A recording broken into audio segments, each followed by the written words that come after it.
wondering who is this young lady here. We've heard about her. She's coming to town. She's having this program. So, yeah, I want to share a little bit about what the initiative is, who I am, so you get to know me a little bit. First of all, it took a lot for me to get here.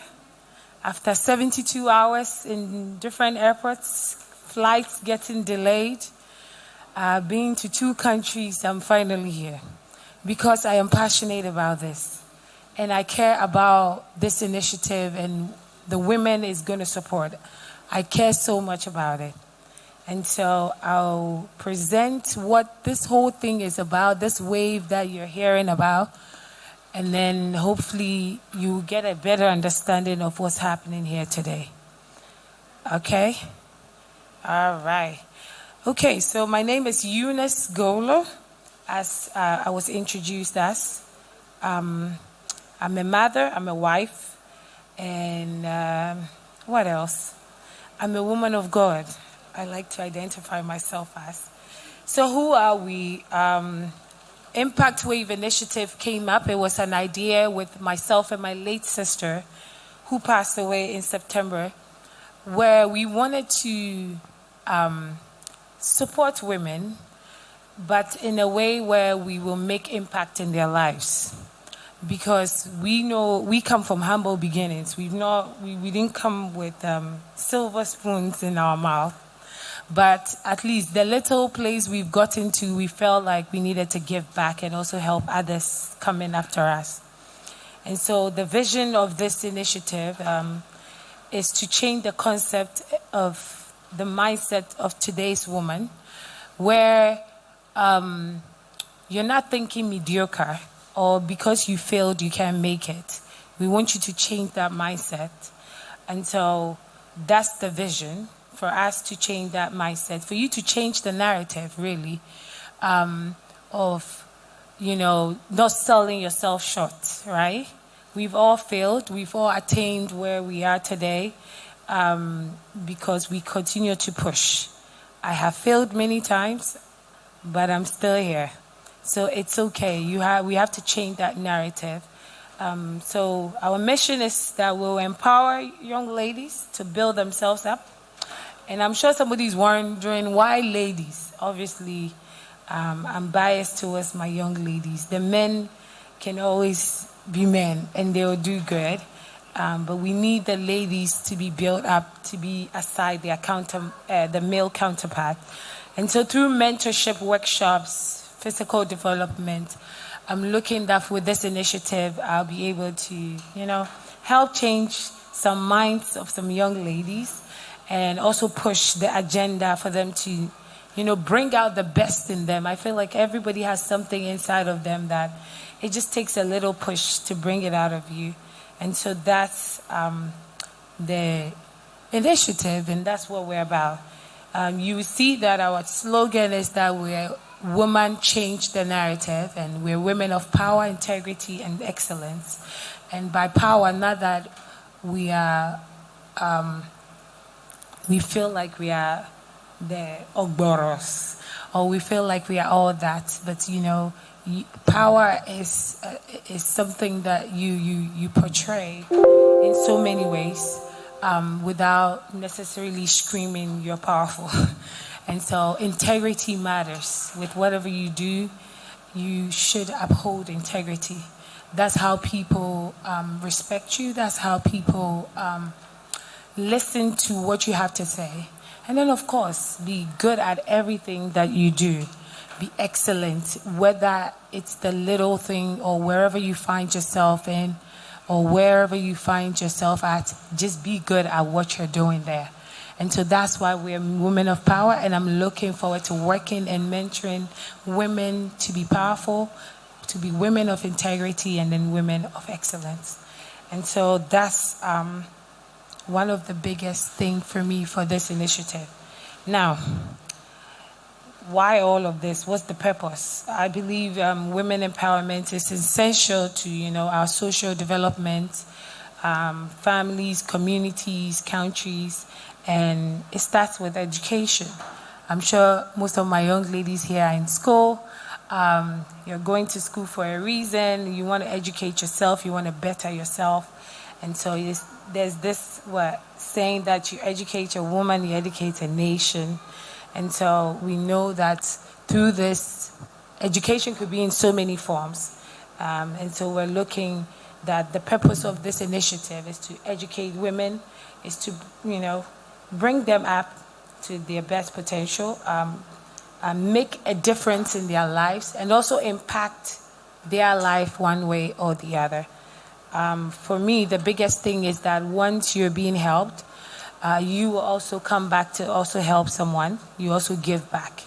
Because somebody helped me to get here, and so now I'm here to also help somebody else. So it becomes a cycle that we will all be able to help each other. And then not only does that benefit you personally, but then we are able to impact nations. We're able to impact our families. We're able to impact the world. It takes one person helping another to impact the world. I can't help everybody, but together we can do so. So yeah. So for this initiative, it will be tailored to different things. So there'll be workshops for entrepreneurs. There'll be workshops for people wanting to start their own business. Workshops for resume building, preparing you for interviews. It also includes an education fund that would help sponsor people who want to start school, want to go to school, want to start a business. So that fund will fund that kind of thing, pretty much with you educate. Now, this is our very first conference, yearly thing, where it might not be in December, it might be in a different time, but it will be a yearly impact conference where we gather like this. And then we'll have an awards and recognition dinner for the young ladies that are going through the mentorship, for the young ladies that are part of this initiative, because I believe when you recognize people, they do better. And so we want to recognize their efforts over the year, what they've done, things that they've done with through this initiative, how far they've come, and that they haven't given up, because we are serious about this. And so anyone who shows that they are serious, we want to also recognize them as well. For this initiative, we're looking at job placements and internships for students that are out of school and are trying to find some sort of job, trying to help them become entrepreneurs. If you can't find a job, you create your own. We're looking to do that. And then for the last, or the last portion of it is we want to instill into people giving back, the attitude of being grateful. And so we will have, giving back projects where we involve young ladies to show you don't have to get far to give. The little that you have, you can give. It could be your time. It could be your knowledge. It could be whatever you have to give to somebody to make them better. So we're looking to provide or to also instill in my young ladies that we will be mentoring through this program the attitude of gratitude. So yeah. So this first project or initiative started with our pilot project. I'm sure you've seen her around. The lady by the name Loretta Joama Nelson.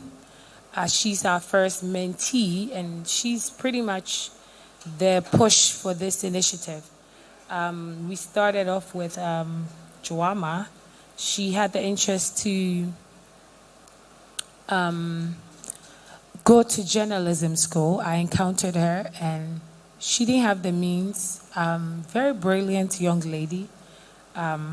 I saw the opportunity to help her and to, kind of like giving back, like I'm talking about, and to see how she would take that help. That's drama.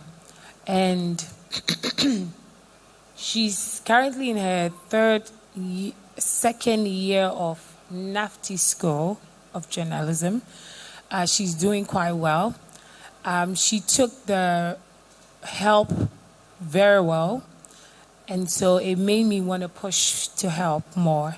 So I thought, if I can help Joama, then how about 20 more Joamas we can help? How about 30 more Joamas can we support?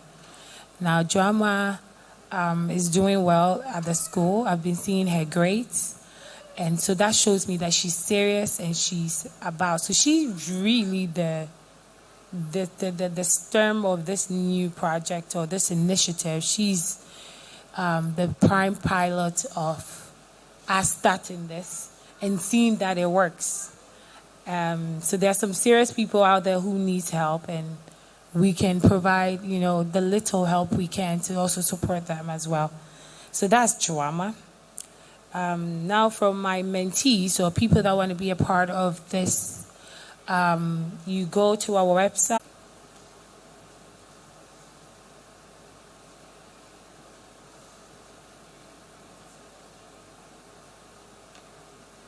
Okay. So for our mentees, you can fill out your forms online to submit for you to become a mentee. You'll be placed with a mentor. You have sessions with your mentors quarterly to see how you're doing. And so once you submit your application to become a mentee, to wanting to be mentored, you will go through a process where we will interview you to make sure, because we want to work with serious people. So we'll interview you and then make sure you really need the help that you need. And then we would place you with a mentor who you would work with. Now, our mentors, our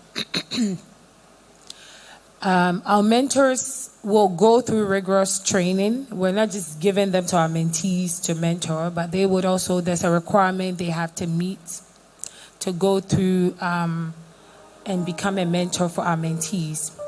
And so they will also go through training. They would have, I believe there's a requirement as well. They'll project it in a minute.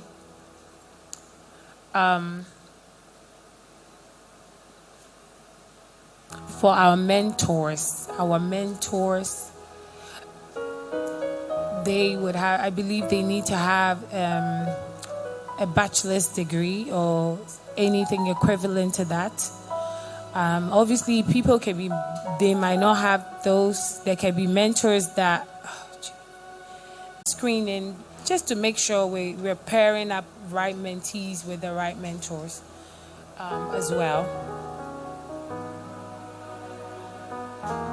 Okay. So far, what have we done? This is a global event. It's not just in Ghana. I'm looking for us to go to rural areas like in the north and other regions within Ghana. But this initiative is not just for Ghana. It started in Ghana because I'm a Ghanaian and I love my country, so I have to start with my country. But we've had other impacts within other countries, like in South Africa, Malawi, Liberia, and in the U.S., where in South Africa we're giving back in a way. Maybe next conference might be in South Africa. You never know. But in South Africa, we, again, the biggest thing about this initiative is about giving. So in South Africa, we were able to give out some hot soup and socks and things to the homeless over there. There's a group of young ladies there that, have taken it on and they're doing that. In Malawi, it's the elderly. They have an elderly home, so we bought some stuff and we took it there. They interacted with the elderly. They prayed for them. They spent time with them, reading to them. So these are what the young ladies are doing across the world. And that's what I'm looking, giving back is part of this initiative. We're not just mentoring you, but we're also helping to show you that once you've been helped, you also, you pay forward. In Liberia is the orphanage. So we just send food there to them. We're still working through Liberia. And then for Ghana, this is the initiative. But one of the giving backs we did was we went on the streets to feed the kids. Just cooked, took food, drinks, water across the streets of Accra. And we just gave it out to people. I mean, that's, the attitude of giving, which was really streaming through this initiative. And so those are the several impacts that we've been able to achieve so far, and we're looking to achieve others as well across the globe, not just in Ghana. For this initiative, obviously, anything you do does not come easily. It would take, you need money to do things. And so any support we can get to push this initiative, you can partner with us in any way possible, either through volunteering. The little way, when we say partner, people are thinking money, but it's not always money. Your little way, your time you can give to support your volunteering, you volunteering or advocating for this initiative is all part of, partnering with us and making sure that this comes through to, help all those that we have to help. So I'm going to stop talking. I'm talking too much. I want to interact with everyone. And so this is a global impact event. It's across the world. And we want to scream that as young ladies rising, we want to always create a better world for everyone. You want to, wherever you find yourself, want to make it a better place, want to make a difference in the lives of others. When you're helped, don't forget, because I always say, when you're blessed, it's not just for you. You were blessed so you can be a blessing. And so that's why we try to make a difference. That's why we try to make an impact. And I would leave with this quote of mine. And the first one is not mine, but the second one is. The first one goes, "It is not our light or darkness that most frightens us. Our deepest fear is not that we are inadequate, but our deepest fear is that we are powerful beyond measure." I want that to sit with you for a bit. That your deepest fear is that you're powerful beyond measure. And I don't want you to have that as your deepest fear. You are powerful. Okay, so the last one is mine, and it says, your greatest accomplishment is not in titles or accolades, but it is in recognizing the greatness inside of you that the world needs and actualizing it. So the school we are going, the degrees, the cars, yes, they're all nice, they're all good. But I think it takes what's within you, knowing what's inside of you, and then actually, actualizing it. And so, yeah, this brings me to the conclusion of my presentation. And, the initiative, that's what's about for my young ladies here today. And so at this time, we're going to play a little documentary, kind of sums up all that I've said right now. And then maybe for those that were not able to be here and at the start, it will make a little bit more sense. So thank you.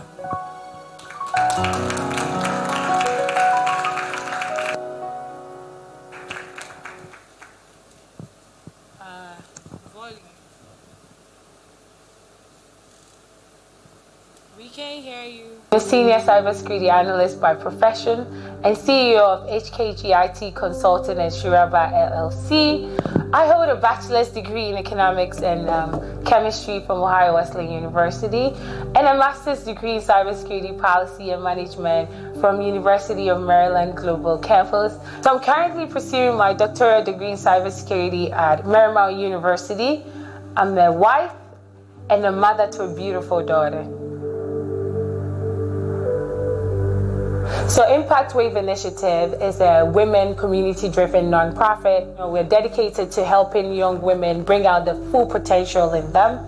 The vision is that we want to change the concept and mindset of today's women, to change the narrative. Our mission is to empower the 21st century young women in building themselves up to the full potential they can, through mentorship, workshops, and physical development.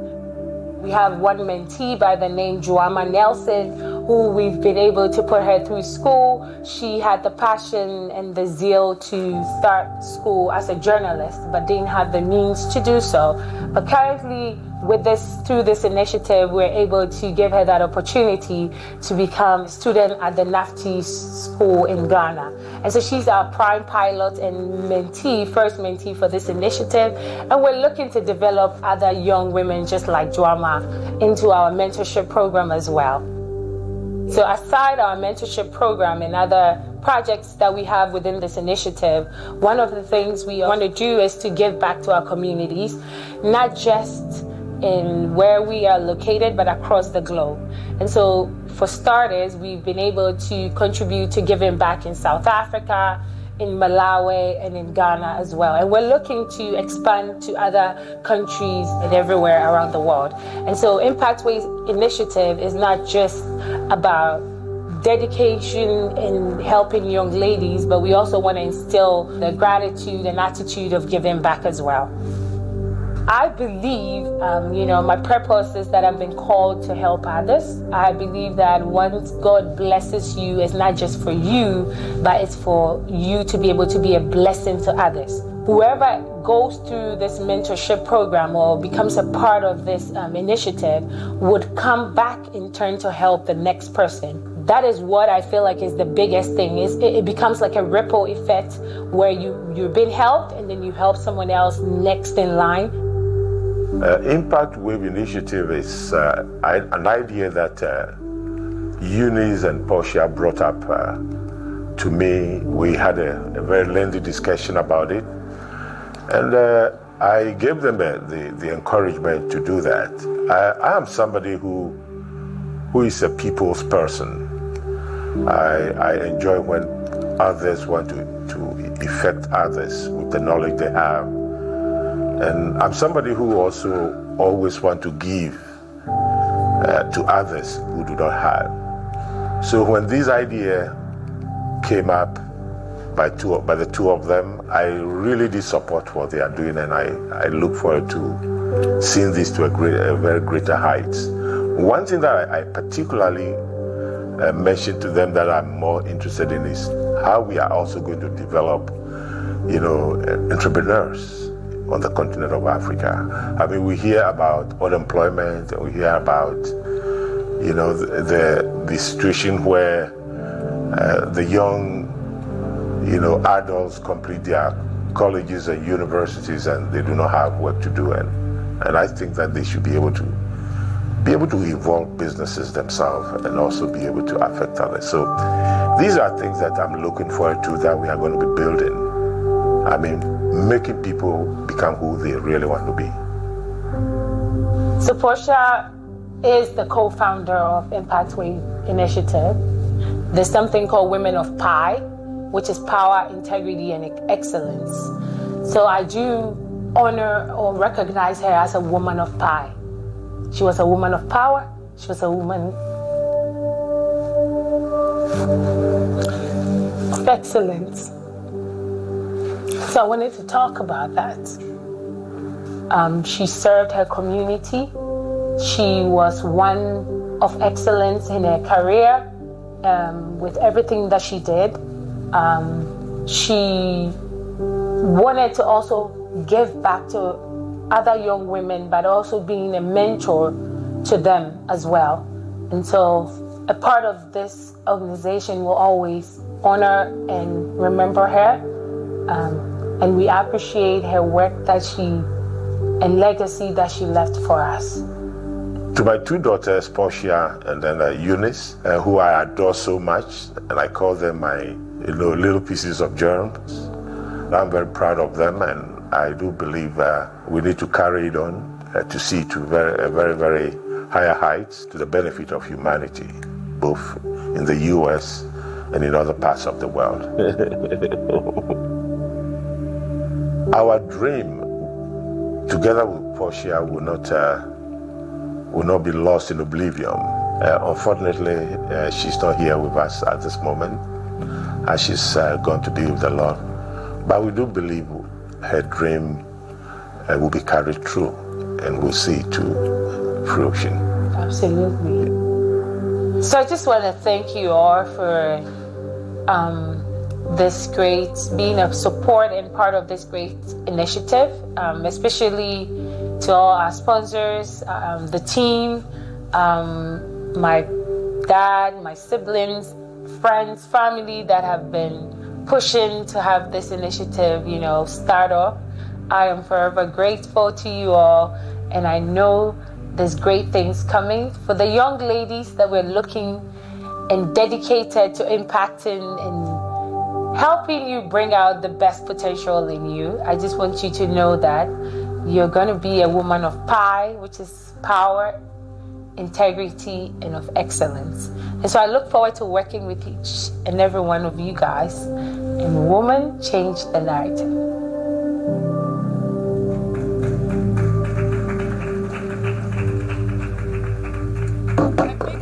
A bigger round of applause, ladies and gentlemen. A bigger round of applause. Much bigger round of applause. I didn't just get emotional, but it just confirms that God can birth purpose out of pain. And I don't know for you, but now it makes a lot of sense. Do you now feel that there was a much more reason why you had to be here today? And so it is an honor to have all of you here sharing in the vision of Eunice and her sister. We are going to continue the program. We have a special guest in our midst and also a speaker. We will learn about her shortly, and she will speak on the topic, what it takes to be a leader. Please.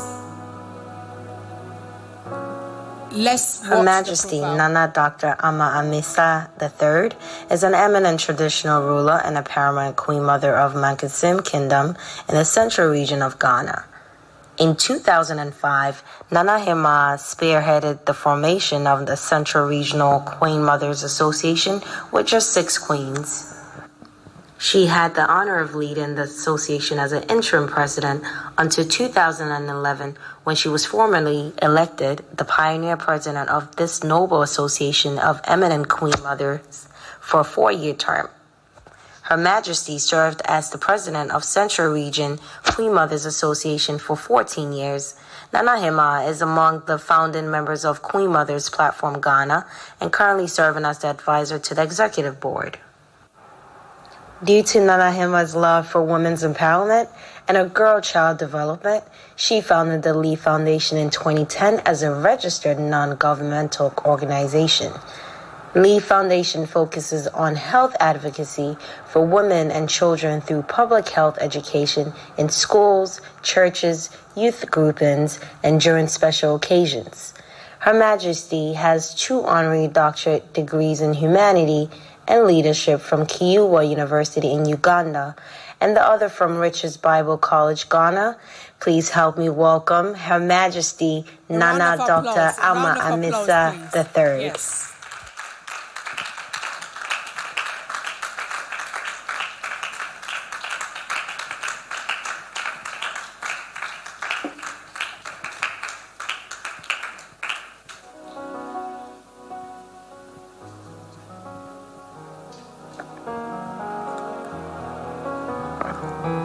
Ago.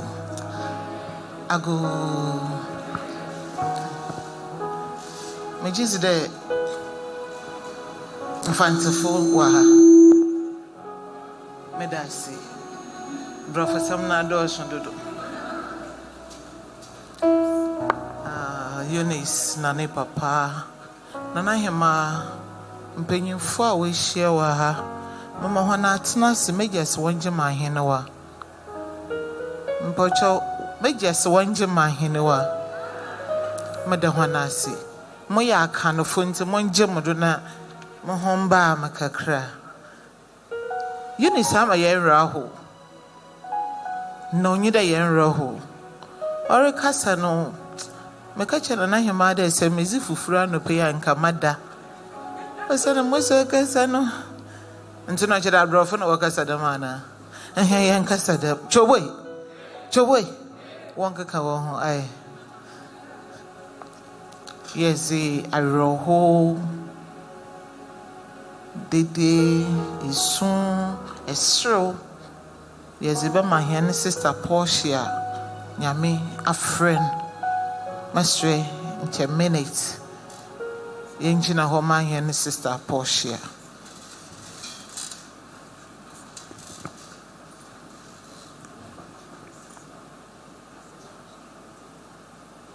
Nyame no kwarfon onje hia sister Portia nakra nko asomdwen kwando. Amen.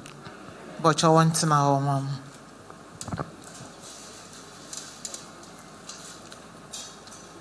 I am del. Ye menyeje da wa frem.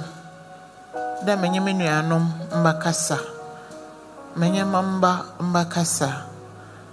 Na Eunice in America said, Makacha Eunice there. And one be a bro for some. And yes, we are go school. It's in them by a bed and a casa. What's another him on Fantini? I made the pa. Me couldn't yam Fantini. That's one your man can't.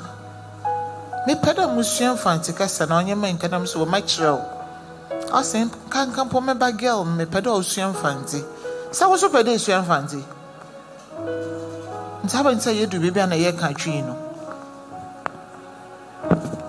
Ya my young fancy or you.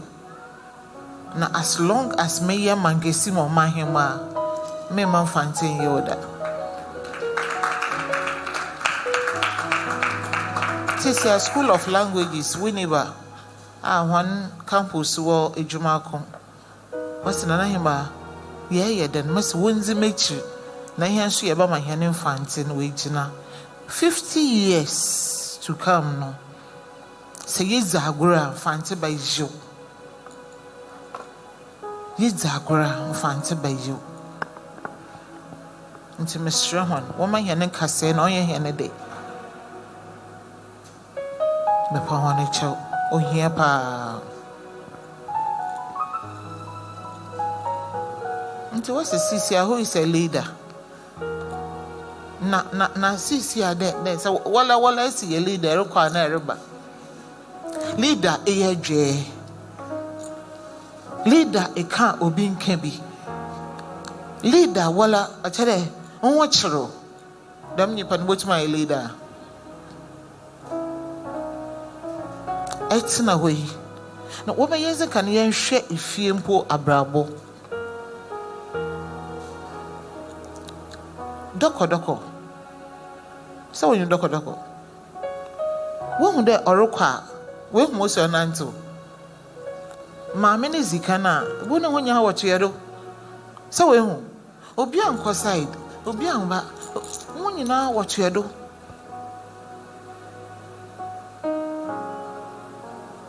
International, you're back Canada. Say, become my mini a leader. No, you're done or you're good leader. So you're bad leader. And your mammy and Namahano. Never cronam her, never create Gina. Moya me fem pony there. What would the worka? Obian point Gina de Oruno Munsu. Obian point Gina de Orizizi. China mammy Gina. And son and a sway Gina.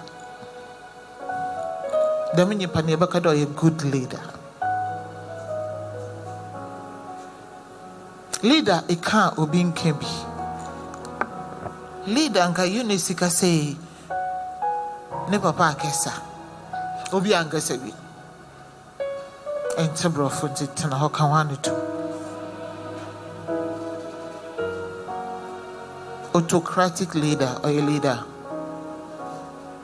ame mase malanye mangesima ohema na mangesima mahema no hey make obi nkebio onye leader eyedama encher nkofuru ntumembe no sadam na eta encher efro bia mpo onkasa ho sadam na eta ekada rehwehwe obi a ha no baba osane sabio obia anope moti bia odai nyame man baby mo odai moti bia odai oda agba unu mpo odai obi mpo weskampo we ntumanda nso nyame zwe ebudu ha nasa ama onsadu na baby sana na himas makata the shut up and sit down them autocratic leadership yebotumi eza abobra Katesia, many warrior so. We will baby summer, some noms may you want to know. And so won't feel free. Obian from the Maminium, Obian from the Union, Obian from the Pen Palmium, Obian from the Nicolikium. Nayankasa.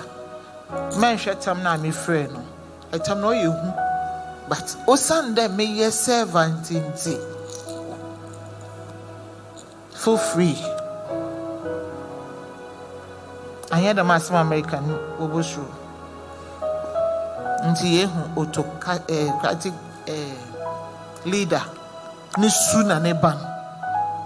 Nisu na neban. Se ese bat na hona bodam brena.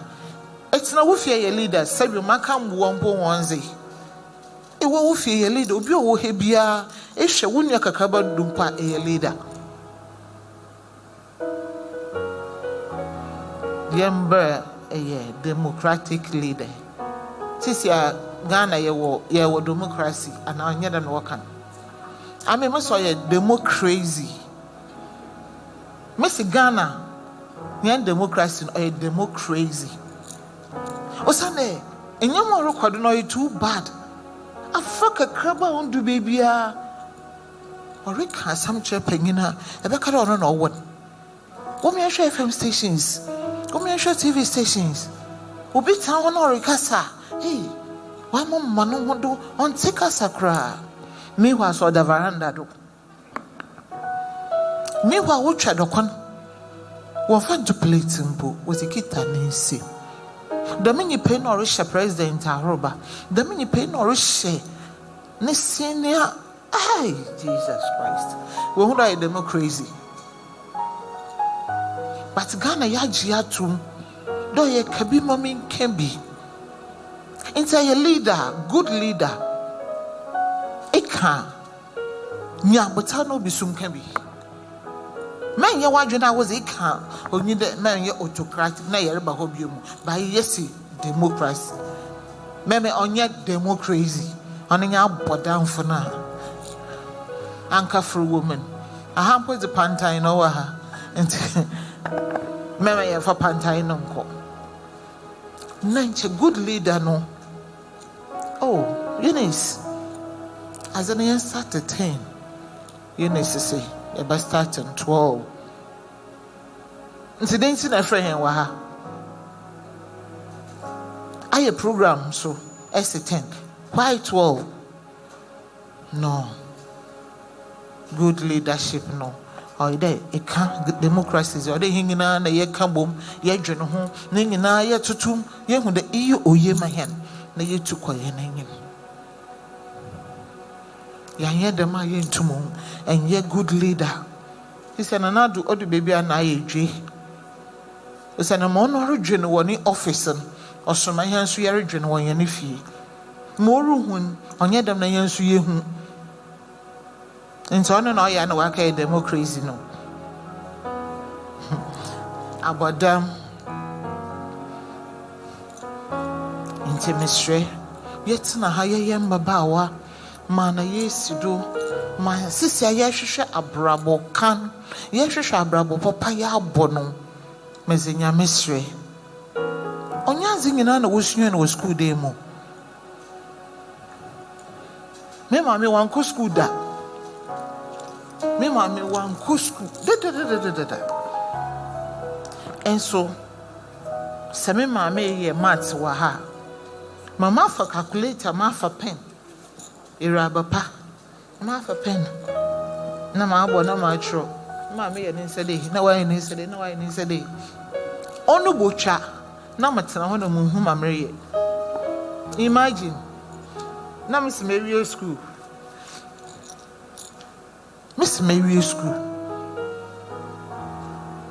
no you wa kede ameme honam no oye black but spirit o mu oye brony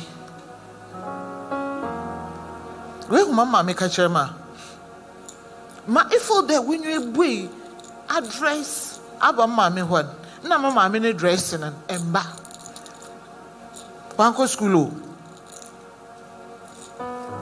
or dress too much nti sa ye dwedodo esa abam dodo esi kan obi nka bi o brafo na wolendu baby a toba take a break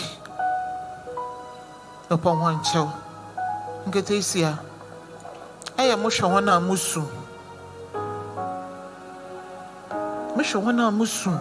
o se ne abrabo na speed a yereba no hey oh you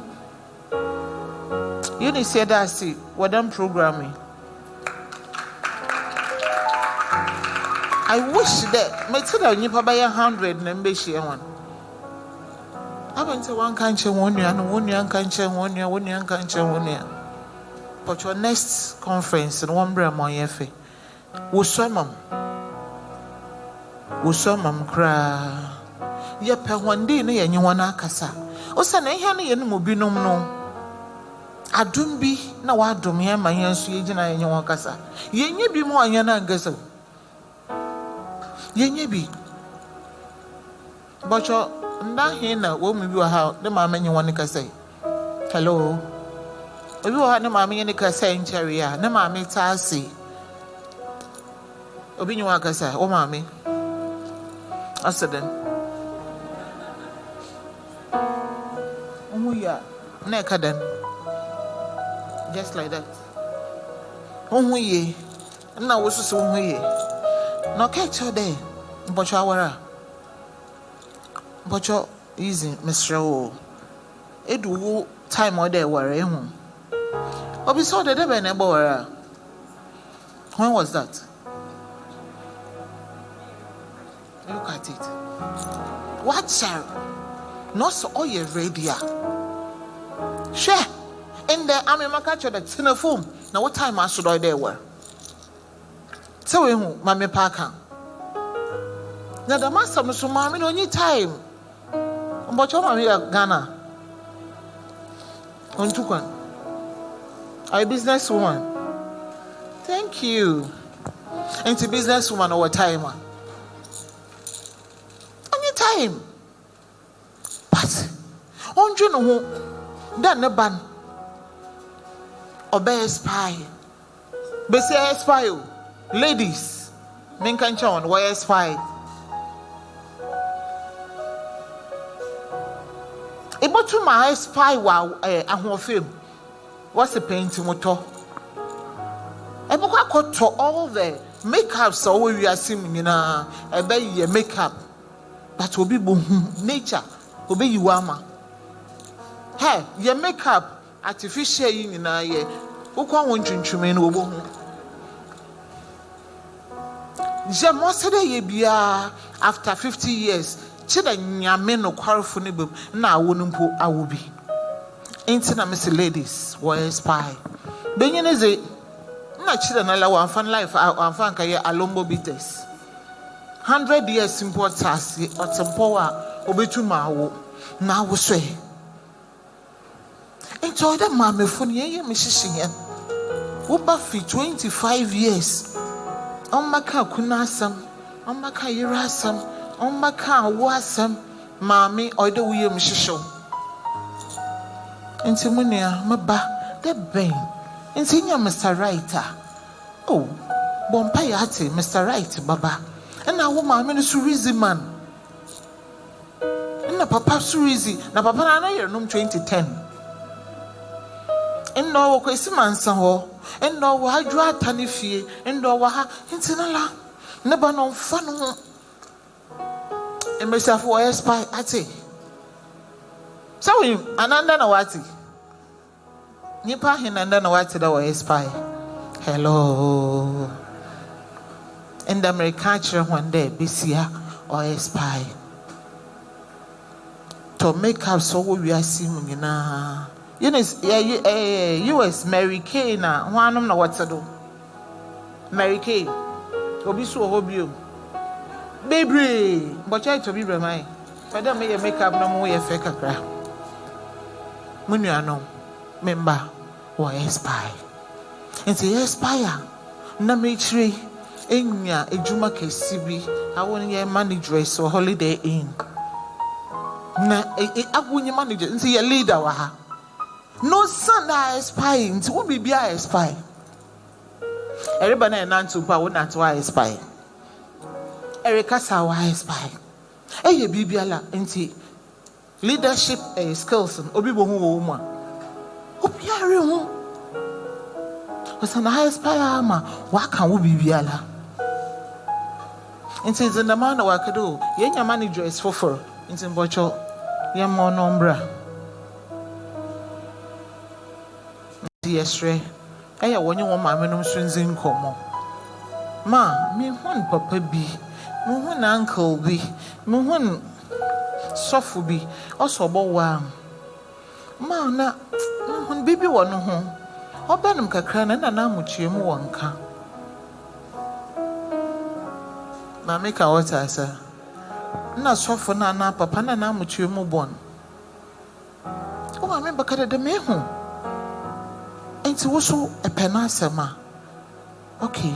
No. Akoni fie da. Ekwa na ahwe. Then ne mirror na nyim ho. Aba deodorant no ho. Aba semna na ozigwar. Aba yi na yede. Ochechre wa na erehwe. Wo ma me baka che okay. No no sheda afa. Ankama. Fokoto no ho. Na ka chenda e yomfa ankama ntwutwu na amochie. Wo ma me baka che de. Eya, ka che no fa tea bag. When you let tea bag or yeah, deodorant. Hello. When you I won't go see any. But you'll be swinging that deodorant. Thank you. Tea bag. So, mammy, papa be pay tea bag. On the Maria man to ancient. Aye, but you're to wife and never see. And so, no pan not away. I'm a wild wait to cran and they chew about pro or monster.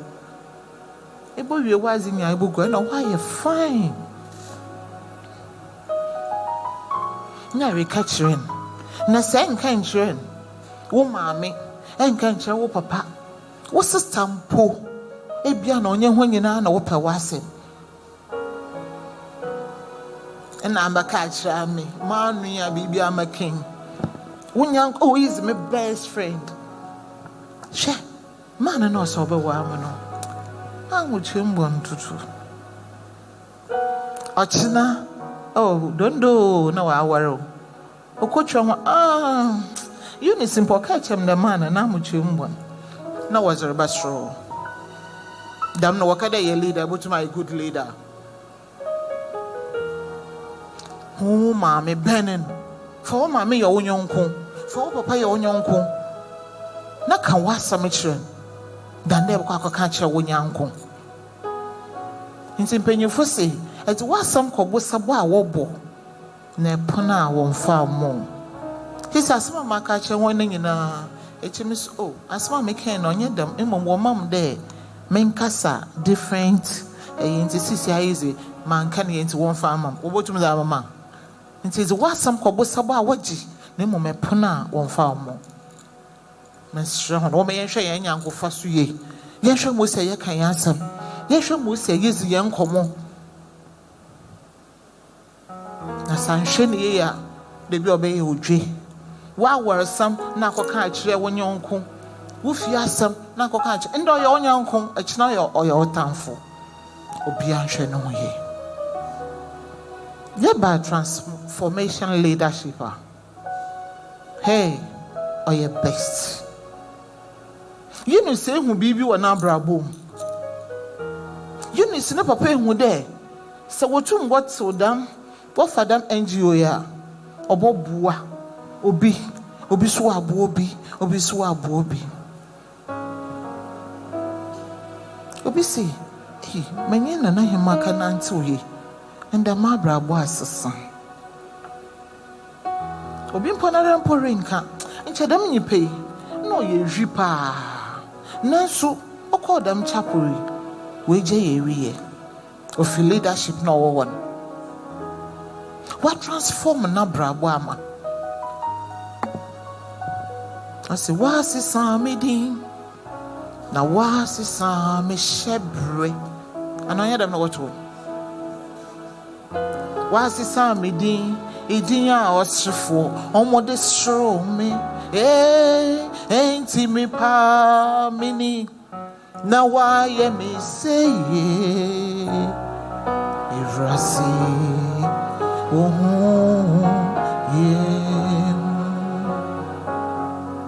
Dam leadership no ikitebia obi aba wonchena we hu da krumpa na ne ho titin wa ot wizina na nyu age o sende nchamatsedam na wonti na mabayedam ncha holiday in hancha member hada in the unison ti maba air conditioning maintain bimda in the unison ti maintain condition me fear fridge in you ho and the muso monum ice water also say bibi kakra I mean my sort of me fear fridge in you ho into my ice water abrabon damna oide yebon mana na say me ketu wo ho na ye tobo ye nanto misre ho mema ye ntwe america abanye say de bia ye kwa ye ntwe america na ye tobo there is time for everything o say ntwe america tasia ofi wonsa toto enso botuma picking one by one but abanye na ntwe america na pick Ibo we ni say pick 100 ibe we na pick 50 because route to America a rush mesinya misre ho and there ye dasun obi akonkotro wo ne diary amenye diary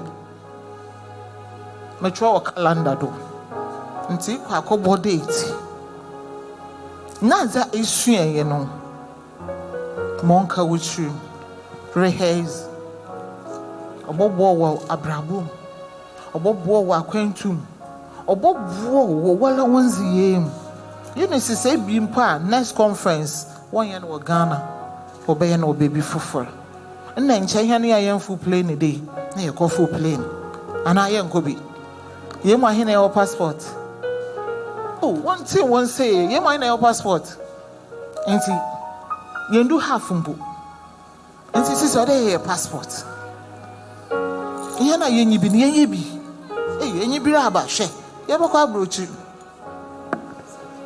me baby o say ma aza ye mama yin de mamu full plane masima mamu full bi da hosa wo mo pocho na me senti me zo fi Accra Kokomasia osma mpada me yin de mu full plane enti Eunice say your passport ozo bako abrochi say na ye zan mo wa eye bohum ai na mam Dallas na me yemo ai acha me pesco sky me de papa mo Jesus wo sky yo de leader you are in to serve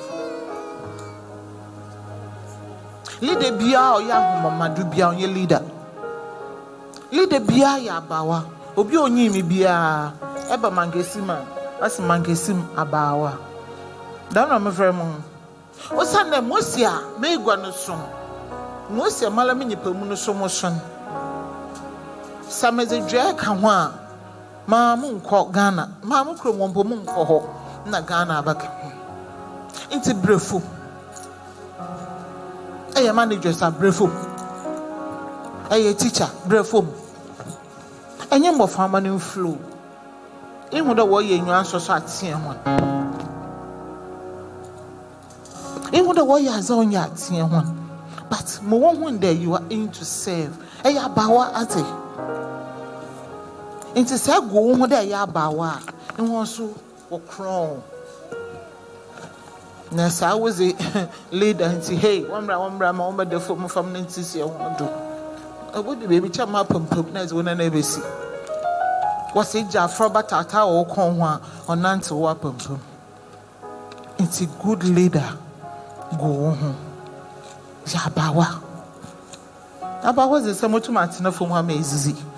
Abawa is about 2 days when I'm on no major amazing. Aba was bibi obo push bi abako ono nkyere de bibi obo push enti kra there enti nketesia oh de obo bi samase ame wa sam to the broni me kunsi nansi apekasa dodo me se me pendama nti bia matena ho obi bebi samasa maka cho no won feel free obi asem bia o woni trim bibia o feel do obi sam obi sabio on ka da mansam ya ye kan impo ho bi sam me sua ayebi so kesa we hu da America sano Mike no meze come right me from left nkasa we hu da mazina poncho na azibia yebosua na obi a wamba no mpocho me hu da time aso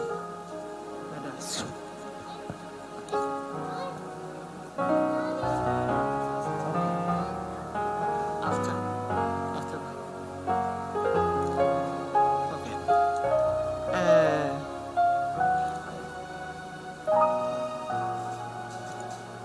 mpocho me yesua wa han eko baby a wo switch obi Mike no inkanka anyom tofo there penyin or kasa no the mic na ko ne right no the nensa left no the kasa ebe me fie na be da maji ya ono nya ba wasam ho matia mala me boys no bo makwan men fa won sa ta bi ni nkasa nti mesre obi age mic okọ baby okita mic a on fa ba ne left now far right nkasa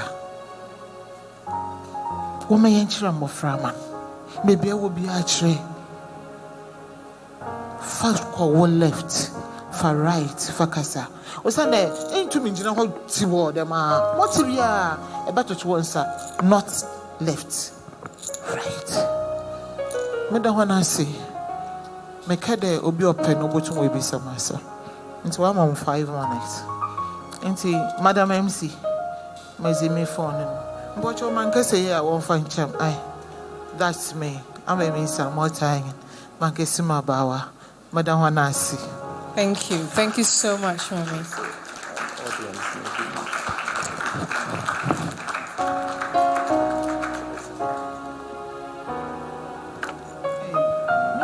I try to be a bum that making can. Until what your mammy can be a country. Hey,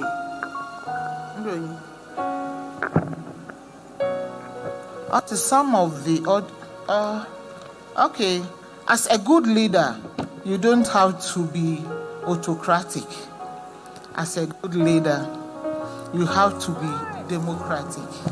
Leadership is about transforming lives. Up is all about service. The Bible says to be great, you must lower yourself to serve. Thank you. Marka Brofa. Thank you so much. Thank you so much. Yadasipi. Thank you so much. Other. Pochoma musmonchi of Fantino Day. My fans on your man can seem to be attacked as in Nibi. Intiman Pocho, some of my bomber bay. I understand some of you do not understand Fanti, but welcome to the Impact Wave Initiative. A better Fanta Kaka and Tasumpa. Mommy Nkwe, watch yes. And we are live on YouTube and other social media channels. And don't be surprised if somebody sends you a WhatsApp right now and says, I just saw you online. And if you have any questions, please, we will be happy to take it. But otherwise, you have a question? I was not surprised. You were put on the spot.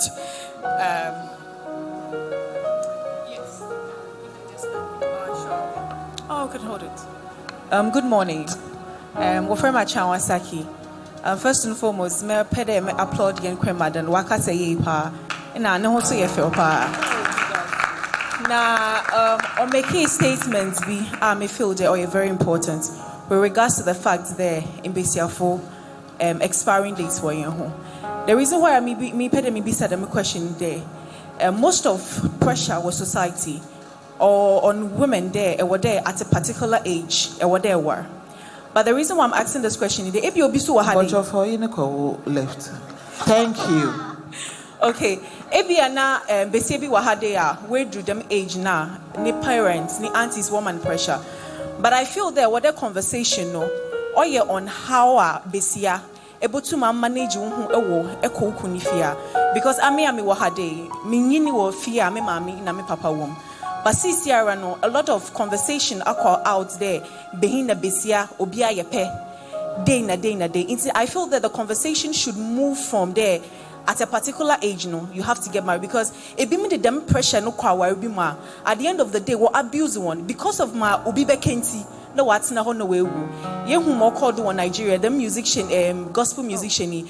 I feel that as a woman, not to them we all have a purpose on earth, and I feel we shouldn't focus so much there. Because sebe nyakupon say heaven power in you, but nyakupon on the parable of the talents, no more be talents core or more be a being, no more be 5. So I think there.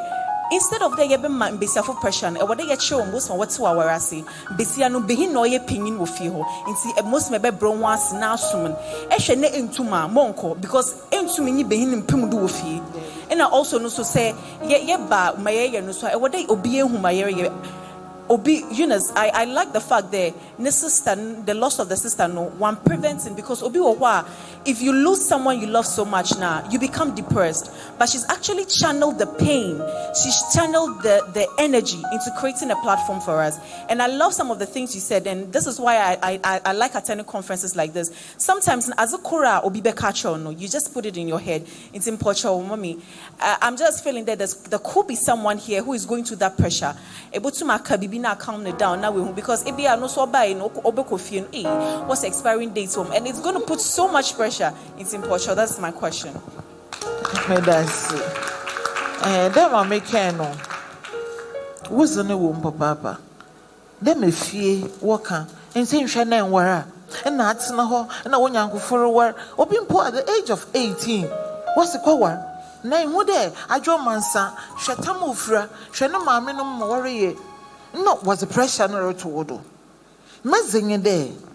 I could say about accident. Yana bra Bobby, into no ma, was the pressure my enemy. And the way would I need Kojuna or China any questionum. Equal Ipoya or ever by a 6, up by a 10, a crying. And on the Damasam war, ne a boom brief ye. On the normal paying for the pressure to Yadruno. Say equal. And no past 6, a baby you be 12 as that. No, one. Because we'll be a full day, Sabu, or a bob, bonnie be outside. And some more by a whoop upon any baby yam, whom I mean any baby yam, war. On intinum was it damn pressure, wasn't more. Wonderful. You are faying cheedo, Miss Safu baby in a full day. School, my car school last time. Me real school, another minion when you phone competes in the Americano. And now your real school so at 9 and Form 5. That's simple or wait. No, you don't make kitchen. No. This is a campaign beyond a kitchen campaign. Be say to me, engineer. Be say to me, a doctor. Be say to me, a contractor. I didn't see a limit here who kitchen. No. No, so your campaign in the main. The young bra out. Never see who in there on your kitchen and go to your last point. Wonderful. Medasi. Yedasi P. I'm there. this conversation, the expiry date in Mommy Man, Nana Hema, Her Majesty, or Ken, it has really set the tone for a very important aspect of the discussions. And I look forward there. We will continue this conversation at home with our family, with our friends, and debate among ourselves, and not to say the obedience is right or wrong, because every Bible number Messiah for no obia na ne roles, and there was the Deborah for no, there were Mary for no, there were Abigail for the one awesome. They just submit. I cannot be. There were more kakere hey awesome. Mentasi or better than Arjun. It's not God allowed, and we have the Esthers, the queens. You know, those who are very much centered around beauty. She's very pretty. Very, very beautiful. And so you don't need a Mary Kay, I would say. Very beautiful. And you know, I'm sure against we may not be able to engage, but Mommy may be around for a while during the breakout session. Please feel free to have a conversation, because for some of us, we may not have these figures in our home. We may not have the mothers that we can have this kind of conversations with. And, you know, if you see a mother in here and you would want to come around here and have a conversation, I hope that you're allowed to come and have a chit chat. And see, once again, let's give a round of applause and say thank you. You know, I just realized that we are online. I spark the interest to speak fancy to my father. Will be very happy to hear all the things you said, because left and right, you know, also you know, all the it can't almost switch him some to switch in the fast. So we are going to go into our breakout session very, very soon. So please, let's welcome.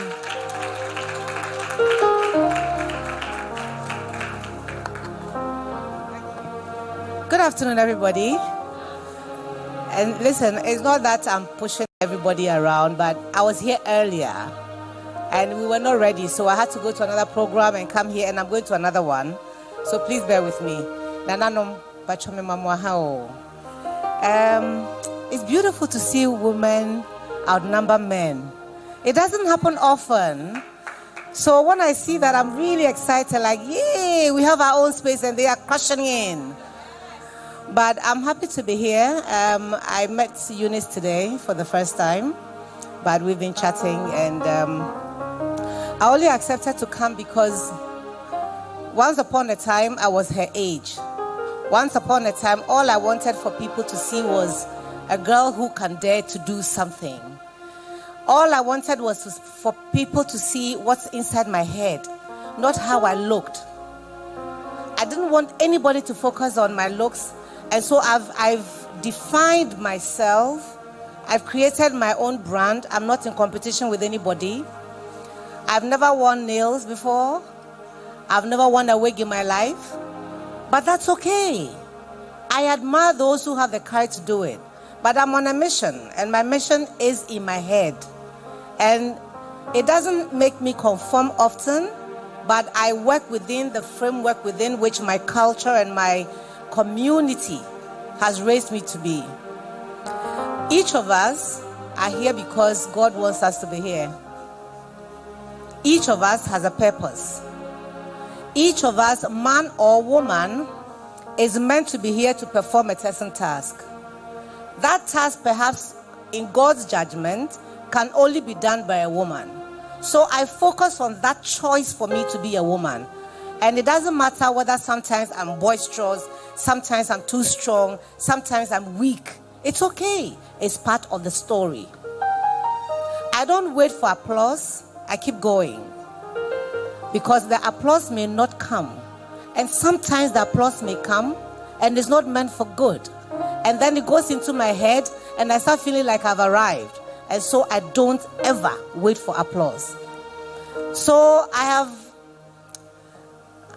risen from ashes and waiting to go into grace. Perhaps somebody's here who thinks that I'm already there. Oh no, that's your story. But in my story, I'm work in progress. I failed my first O-level. Oh, don't think I wasn't smart. I was smart. I didn't go to class 4 and class 5. But I still went to St. Louis Secondary School and failed my first O-level. Trauma can happen to people They can make a choice to stay with the trauma, or they can snap out of it and move on. I've gone through so much trauma in my life, you have no idea. I've had people who have seen me and all they saw was a black, beautiful girl. And how they could take advantage of me. And not how they could help me if I was their daughter. If I was their daughter. If I was their daughter. But I always told myself, rise up, dust off and keep moving. Until God says, enough, child, come home. Until that time, the choice of me being a woman, my parents coming from Aplau and Teshi, is also divine. And so within that divine choice, I've learned that that's my culture, that's my heritage, I'm proud of it. And then God decides that I must be a Ghanaian. You think he didn't know there was America before I was born?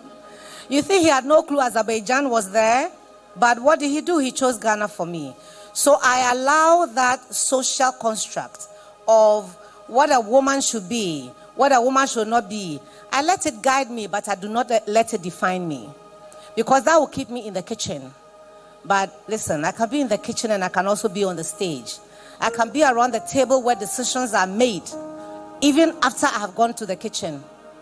Because in our culture, you intimidate us with all that or babesia, yo dedenye, ofane, am yo dedeche.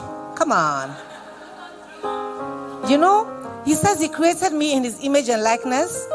So to me, it's ata na nyongo. So it's God who is female and male. So don't keep me in the kitchen. Encourage me to go into the world in which my children are going to grow. Let me be a part of that decision of where my children grow up. Don't intimidate me. Don't bring me down. Help me lift up myself and others if I can.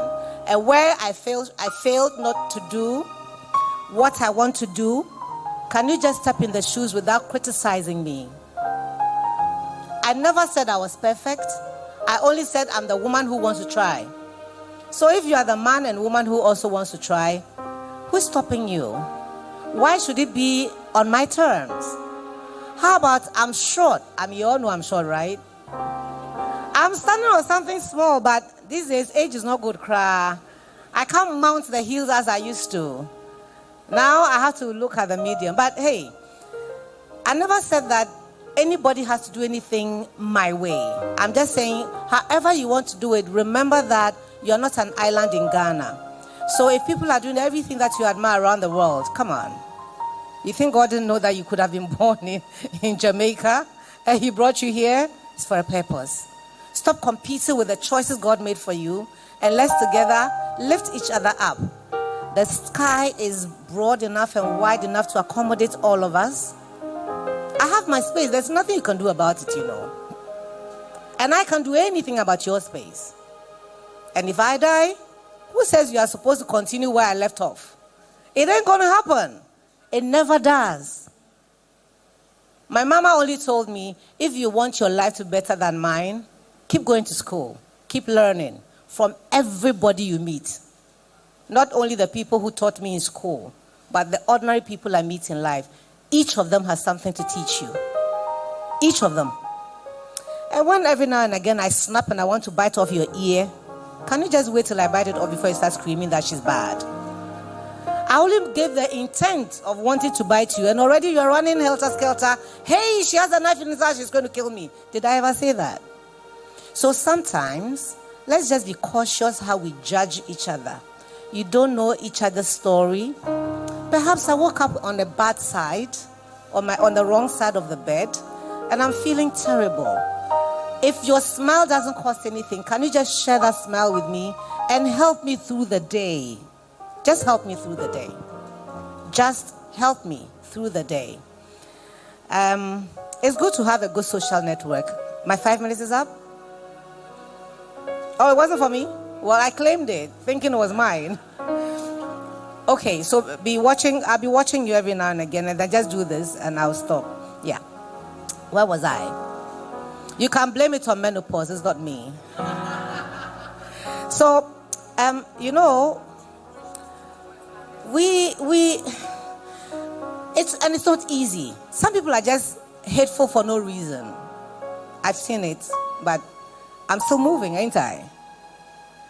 When I said I failed my first O-level, you went with, like, really? Yeah. But I went to the University of Ghana and I still got a first class. Do you see? So you will fall. You will fall. I became deputy minister because I don't know what was wrong with John Mahama though. How did he even pick me out of the lot? But that too happened, right? And then I thought, I'm done. My husband says, no, you are not done. You have to keep moving. There's something I saw in you that the world has to see. And Ghanaian girls have to see. My daughters have watched you and it's changing them. So keep moving. So he pushed me into going to be the member of parliament. And guess what? Gave me all the support I needed. And if you meet Oheneyo Giftianti or Nanahima Ajua Window, ask them who my husband was. They will tell you. I was the lucky one. I got a good man. But what did God do? 3 weeks into my winning the primaries, God decided, Martin, come home. So he took him away from me. So I went into the main elections as a widow. I have no idea I could pull through. But the strength is inside of you. It's hidden somewhere. It's your duty. It's not my responsibility. It's your duty to unravel, to remove the wraps around that strength that's inside of you. You have no idea how many times I lay on the floor crying to God. And I'm Catholic, by the way. And so I love Mother Mary because Mother Mary loved my mother, who has passed on already. So I built a little grotto in the house in Naplau. And sometimes 2 a.m., I'll go and lie on the floor and say, woman, you've been there. Where I am, you've been here. Help me through it. So you will fall, but you must seek within you that strength to carry on. May it be well with all of us. Thank you very much. You like? Wonderful. Right now. Wow. And I was admiring her nails. I was admiring the nails. That's very beautiful. Beautiful natural nails. You are blessed. Lying on the floor, 2 a.m. prayer. You will not always believe when a woman show you her scars, because we cover it up, and you can only see the strength and the grace that we carry. And it's beautiful when we have women like Her Majesty and also Eunice and Honorable Gomashish bearing their scars and the pain to tell you that they have been through it and that they don't look like what they've been through. And they are here smiling, not because all is well, but they found purpose through pain. Let's give it up again. Ladies, welcome. You look beautiful. And I know we heard the intro. That was quite professional. But we're going to have a proper intro. That is like a real introduction. You know what I mean? You know, like a real proper introduction. And so, I mean, Eunice, I may have to jump you now, but I want to go to Abigail because we've just heard a lot with Eunice for now, but this gives opportunity to delve deeper into the Impact Wave Initiative. I mean, a lot of things we've seen in documentary that I think we want to know how, you know, especially for those who were not here this morning to listen to her brief and about why this started. So it would be nice for us to delve deeper as well. And so, Abigail, it's nice to know how much you've been empowered academically and professionally. But just let us know you a little bit more. Be a little bit intimate with you. You know what I mean? Yeah. So just briefly, who is Abigail? Well, tell us something. I am a lot, I know. You are a lot, that's fine.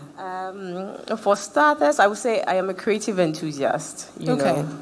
I love anything that involves being creative. I'm a virtuoso, so it's all about my hands. I love colors. And for God being so good, He had a way of molding my career along that same line. So currently I head business development and marketing at Binti Encho Lecture in Ankuma. It is the biggest law firm in Ghana. And I know a lot of people will say, what is the marketing person doing in a law firm? I guess eventually when we start to talk about be intentional about your career path and what you need to do, you would come to understand how I ended up in this role. So I'm a mother, I'm a wife, I'm a mother of a beautiful daughter with the name Tama. And I love God. I guess that will be all for now. Okay, wonderful. And Cornelia. Hi. Okay, because I prefer the Amma though. Eunice is stuck with Cordelia because that's what they call me when we're Cordelia. in school. You know, I was actually saying Cornelia. Cordelia. And Cordelia, Salome. Yes. Okay, but you prefer to be called Amma. I prefer the Mr. Amma. Obia and friend Cordelia. Chaso. She wants to be called Amma. Okay, so Amma, what's up? Like, we have listened again to you professionally, but just briefly, who are you? I'm a talker. Nice. Nice. I love to talk, so I'm a communications person. I have a background in communications and media, so I love to talk. I love to inspire people. I love to put smiles on people's face. I'm a mother of 2 adorable boys. Unfortunately, I lost my eldest son last year in April. Yeah. But yeah, I still have Zane here with me. He's 5 going on 6. And this is me, the talker. Wow. Nice. I forgot to mention. Oh, please add it. I work with Passion Air. If you ever have to fly any domestic airline, it has to be Passion Air. You know? So yes, this is me. Did you hear that one? Don't go for the other one. I won't mention them. They are just 2 domestic airlines in Ghana. Passion Air and the rest. And the rest, I see. You all heard it. Okay. So, Pearl. Okay. Hello, everyone. I am life. That's all I have to say. Basically, everything I touch receives life. I love God. Everything about me is God. I'm moved by God. Everything I want to do is inspired by the Spirit. And I am sure that's why I'm here. Wonderful. Wonderful. Charlie, this is heavy duty. Or you don't agree? And it's beautiful. And Eunice, why did you choose?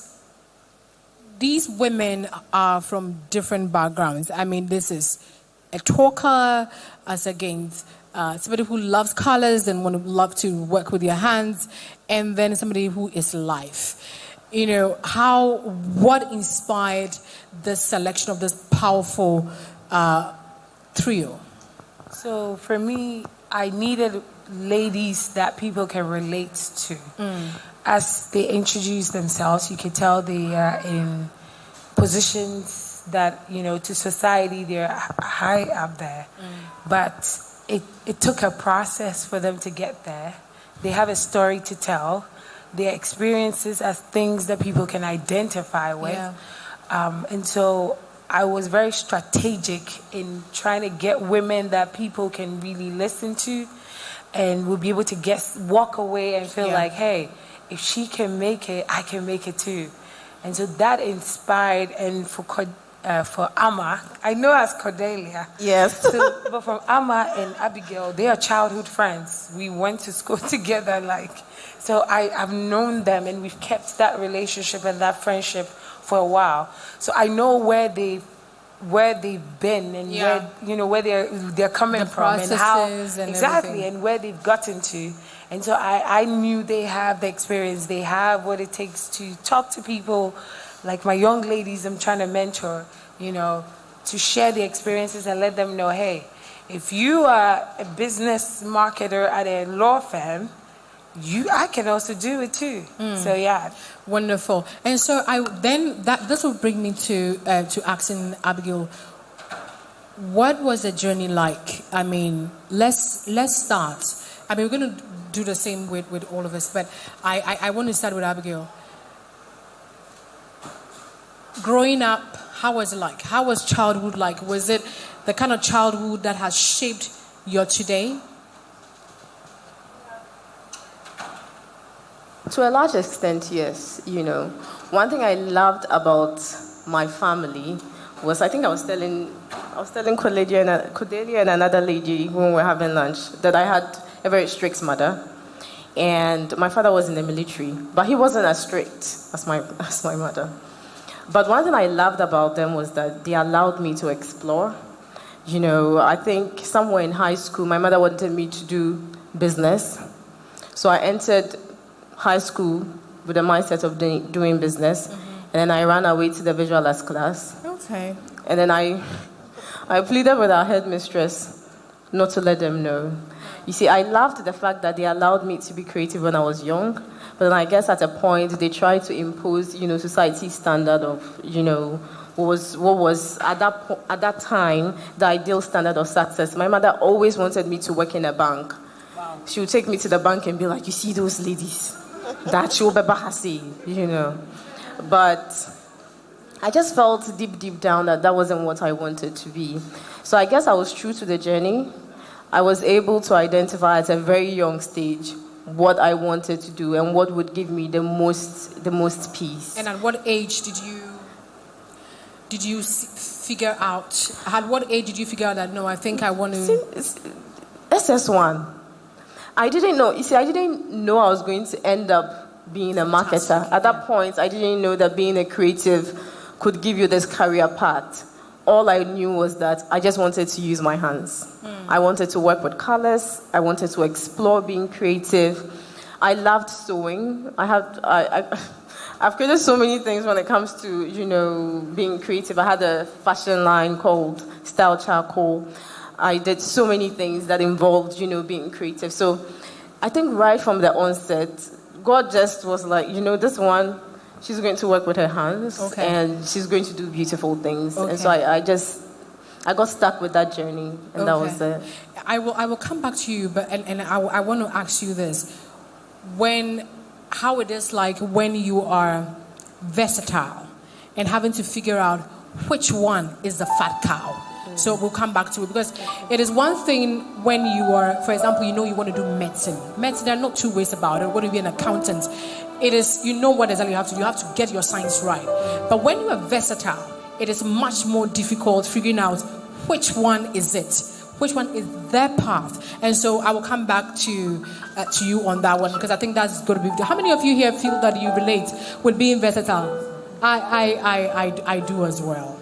So I will come to Amma. For the purpose of this, since you said you're a talker, just to differentiate, I will at some point annoy you small and say talker.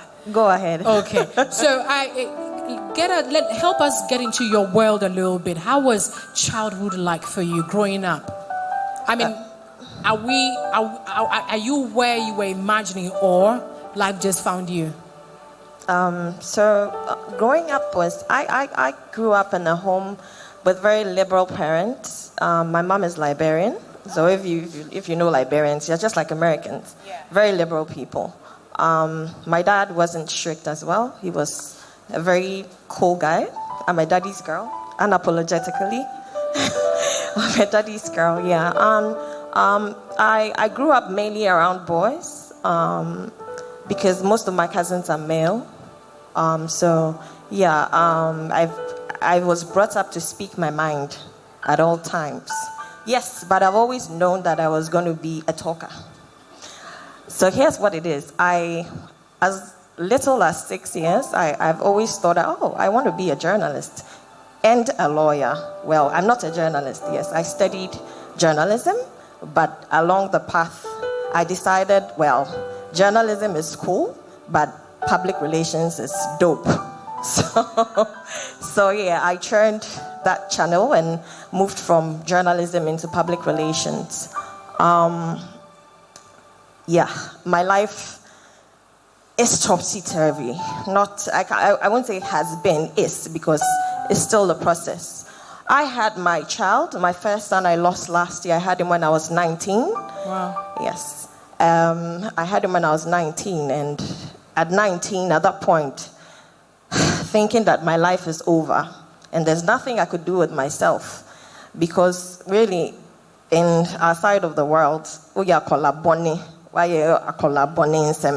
there's no future for you, And then unfortunately for me, I lost my dad a month after I gave birth to my son. Wow. So that was my support system, gone.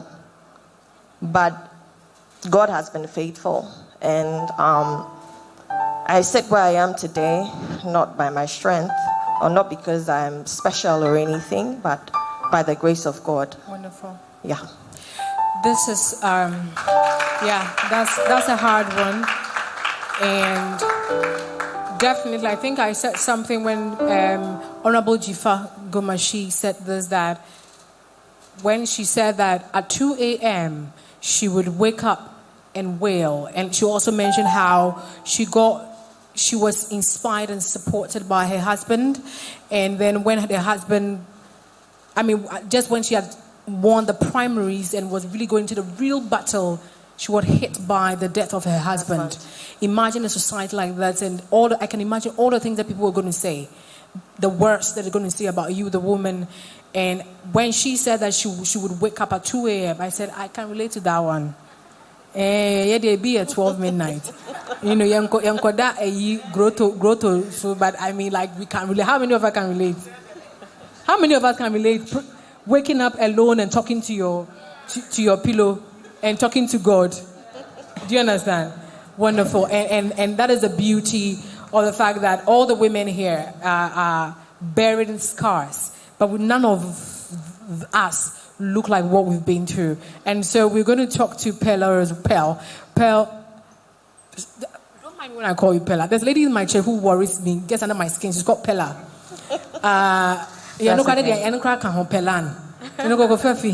So Pell, let us into your world also. How was childhood like? Did you always know that you were going to be a firebrand for Christ? Hey.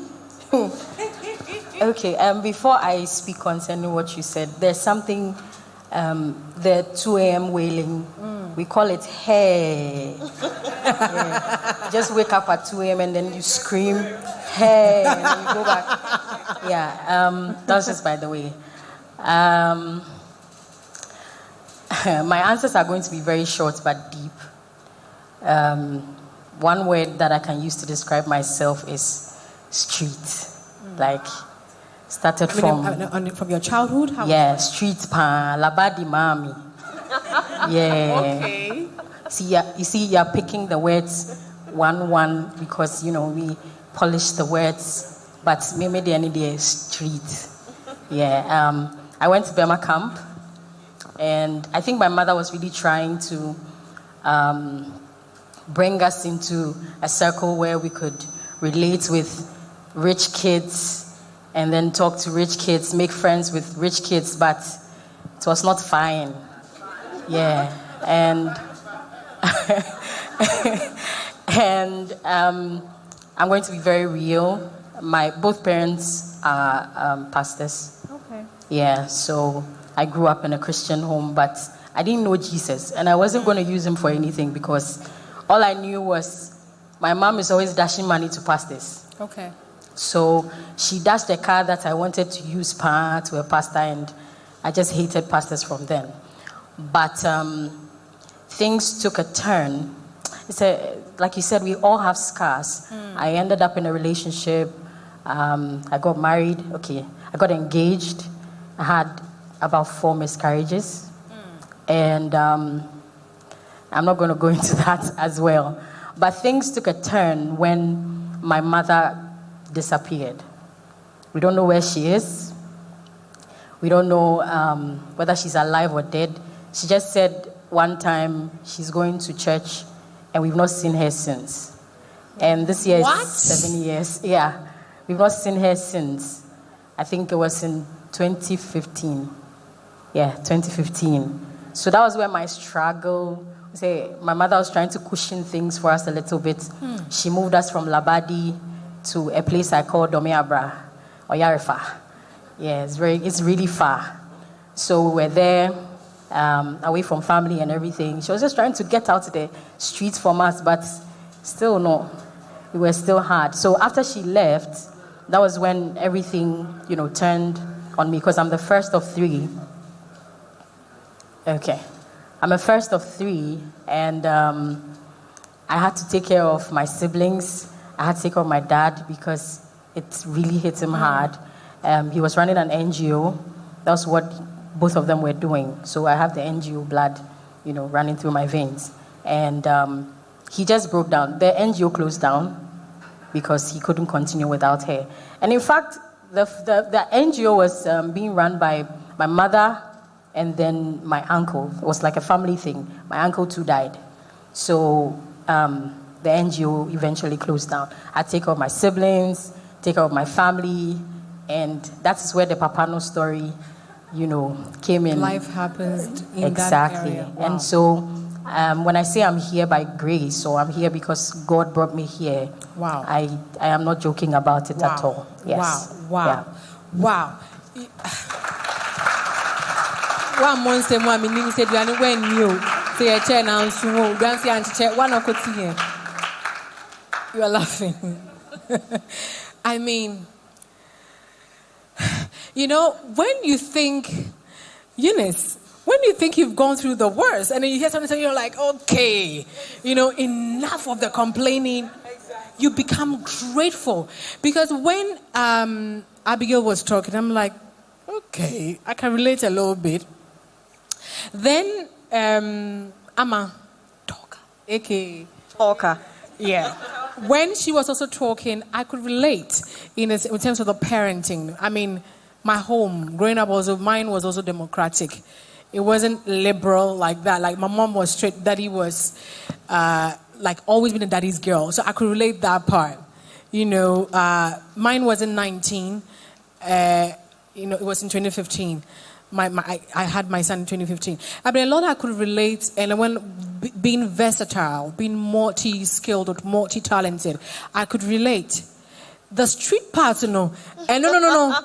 Guys, I will be but like, not there by experience, no. And then they not by experience, but guess I will be like, yo, Miss Mayor, yo, me a baby. Why you don't believe? You. But then, I can relate. Losing a loved one like Eunice, not so close, but very close, like watching an uncle pass on when my hand was under her neck, that kind of experience. But Chale, baby, this is, and I'm happy that we can open these stories up, and because we want someone to, in a desperate situation, to get out and feel that I can get there, and this is beautiful. I'm going to come to Eunice. How did your childhood shape the woman that you were becoming today? I mean, you said a little bit. We listened to your English. We've seen the accolades. We've seen like a rabba, barrier. If you want to allow us into your world, growing up a little bit, and how that has shaped the woman that you've become or you are becoming.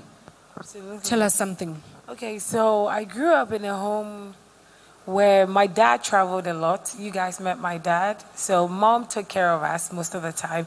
Because of his work, he was always on travel. He's an artist by profession. Okay. And so he would go showcase his artwork. So we grew up with our mom most of the time. And my mom was the strict one. So she would really be on us with everything. And it was myself and my sister and then one other brother. The other one came later. But yeah, childhood, I don't know.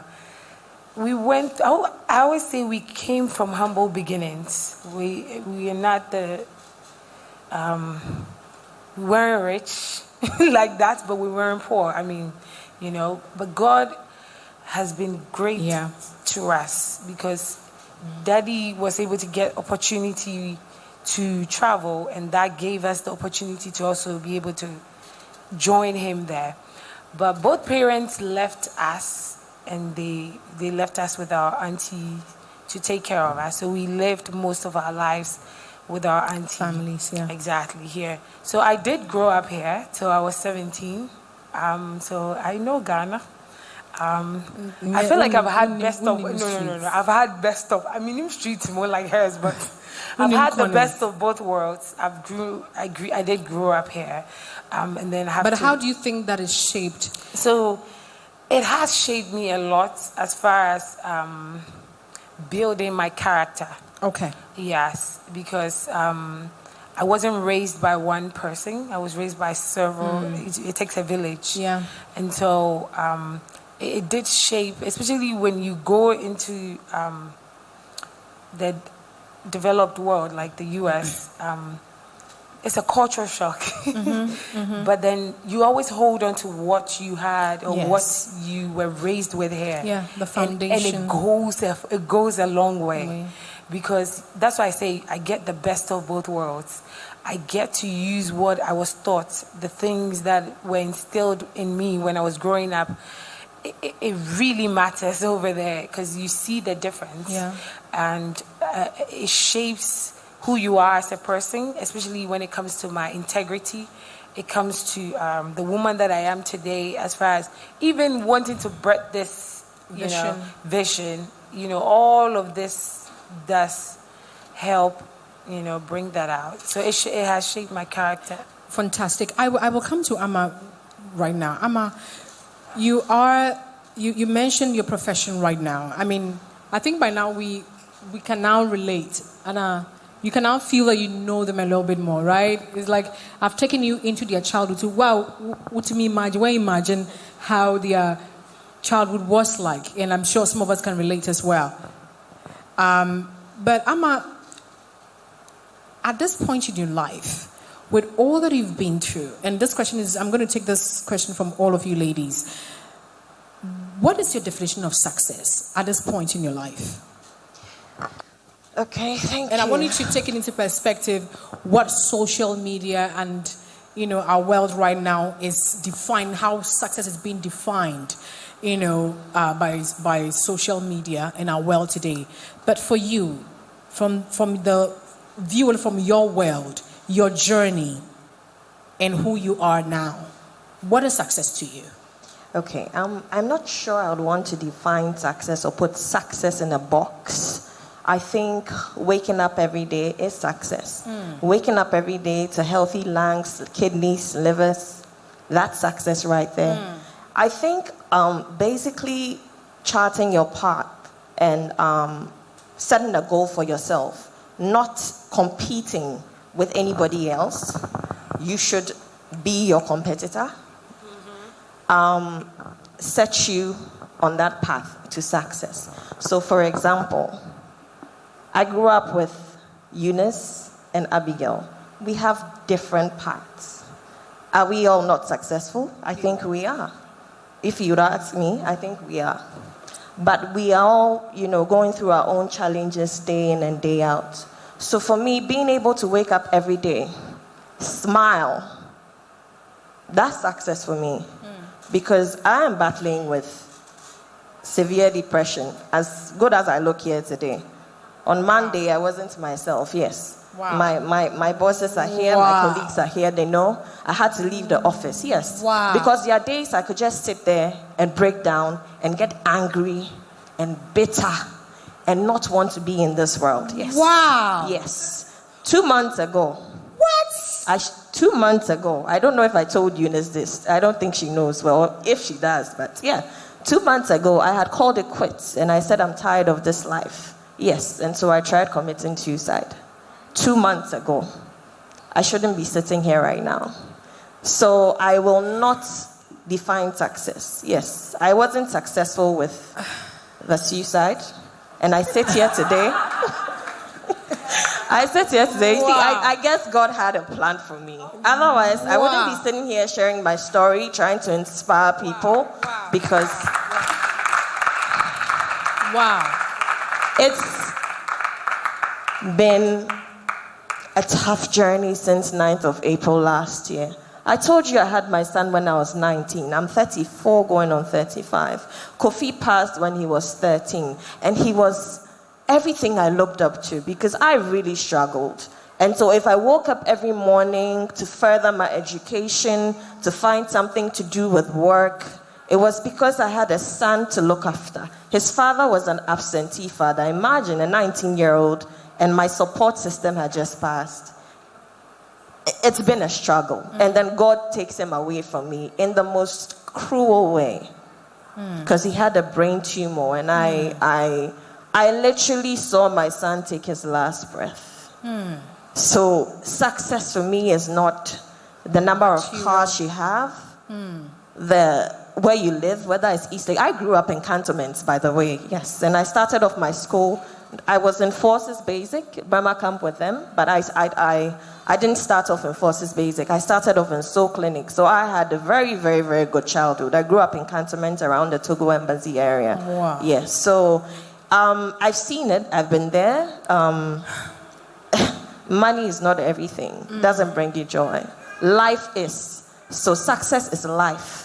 I would really, really want to say that. Success is life. Yes. Wow. I mean, I am loving this already. I want you to be putting down your questions, if you're listening. If you're watching us on social media as well, please, you can fire your questions too, and we'll try to respond to them as well. And please, if we are here, if you can write it, and then pass it on to any of the protocols, and they will give it to us. If you're not comfortable taking the microphone to ask, Charlie, me squad na me who am now be comfortable to talk. Ana me boa. Bonyo squad kwa has says that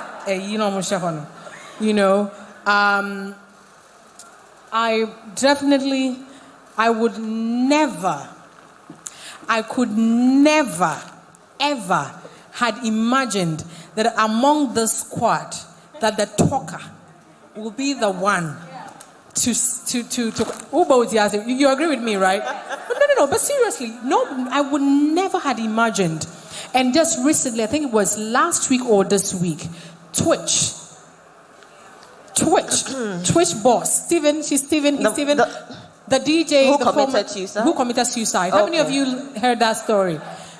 Hey, I'm out for what's Ghana, I'm Twitch. So you know what I like to say? Sometimes we tend to look very happy on the outside. Yes. And I tell people close to me, when you see me laugh the hardest and you see me scream the loudest, that's when I'm in so much pain. So we tend to say, oh, but they were just here and they were laughing. How did they commit suicide? My bosses are here. So I have Razak. Razak, please give us a wave. And I have Redwan and my colleague Helen. Yes, from Passion Air. The day I tried taking my life 2 months ago, I was in the office, and Razak is an amazing boss. I mean, they all understand what I'm going through. Like if they're here with you, they're for passion all the time. Passion all the time, because I remember when he walked into the hospital, he looked at me, he said, Amma, you were in high spirits. I mean, what happened? I said, I have no idea. It took the psychologist and psychiatrist to say, walk me through the last 2 weeks. And that's when they started pinpointing the triggers without even me realizing it. It's a very, very, very delicate area. Listen, I don't even know how I sit here today. Honestly, I don't. And I can't wait for us to get to that topic, because it is something that I can relate so much. And even if you take the suicide aspect, listen, losing a loved one. I was telling Eunice when I called her, when we learned about her sister. Eunice, this is what I said to you. I said to her that this is the time that anybody close to her should be alert. Because when the person is strong, we assume she's okay or he's okay. And we think she's going on, because naturally as women, every correct woman has a natural tendency to nurture, support, and provide. It comes to us naturally. And so even when we don't have the strength to go on, we are giving everybody everything we've got. And so to lose and watch it's not like you were called and told, but you watching your child. I was right by his side. Exactly, watching your child lose. I think that Eunice, there is a higher purpose for this calling, for us to be able to gather these wonderful women to share their experience. A lot of us people can relate. I can relate, and I can't wait to delve into that. So we will come to the subject of success also to with Abigail. So let us know, so far your journey. How will you explain or define success at this point in your life? For me, success is very simple. It is not a destination. It's not somewhere I have pictured in my head that I would say I'm going there. It is just continuous improvement in my life. Little things. I wake up today, I make progress, I'm good. Honestly. Okay. I've tried as much as possible to not set high standards? Not necessarily set standards per se, but not to look at what is happening around me. I said, where you when you cry? Yeah, I'll be very honest. There are times where I can go off social media for say a year.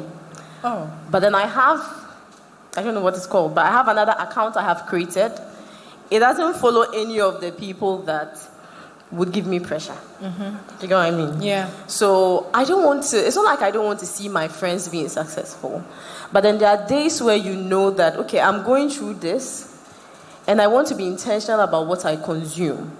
So I don't want to, it's not like I don't want to see my friend post their child, or I don't want to see my friends celebrate and be happy. But then when I'm down, that is not what I need, So I've created a separate account in times where I don't need all that pressure. And I know sometimes we do not see those things as pressure. Yeah. But they are.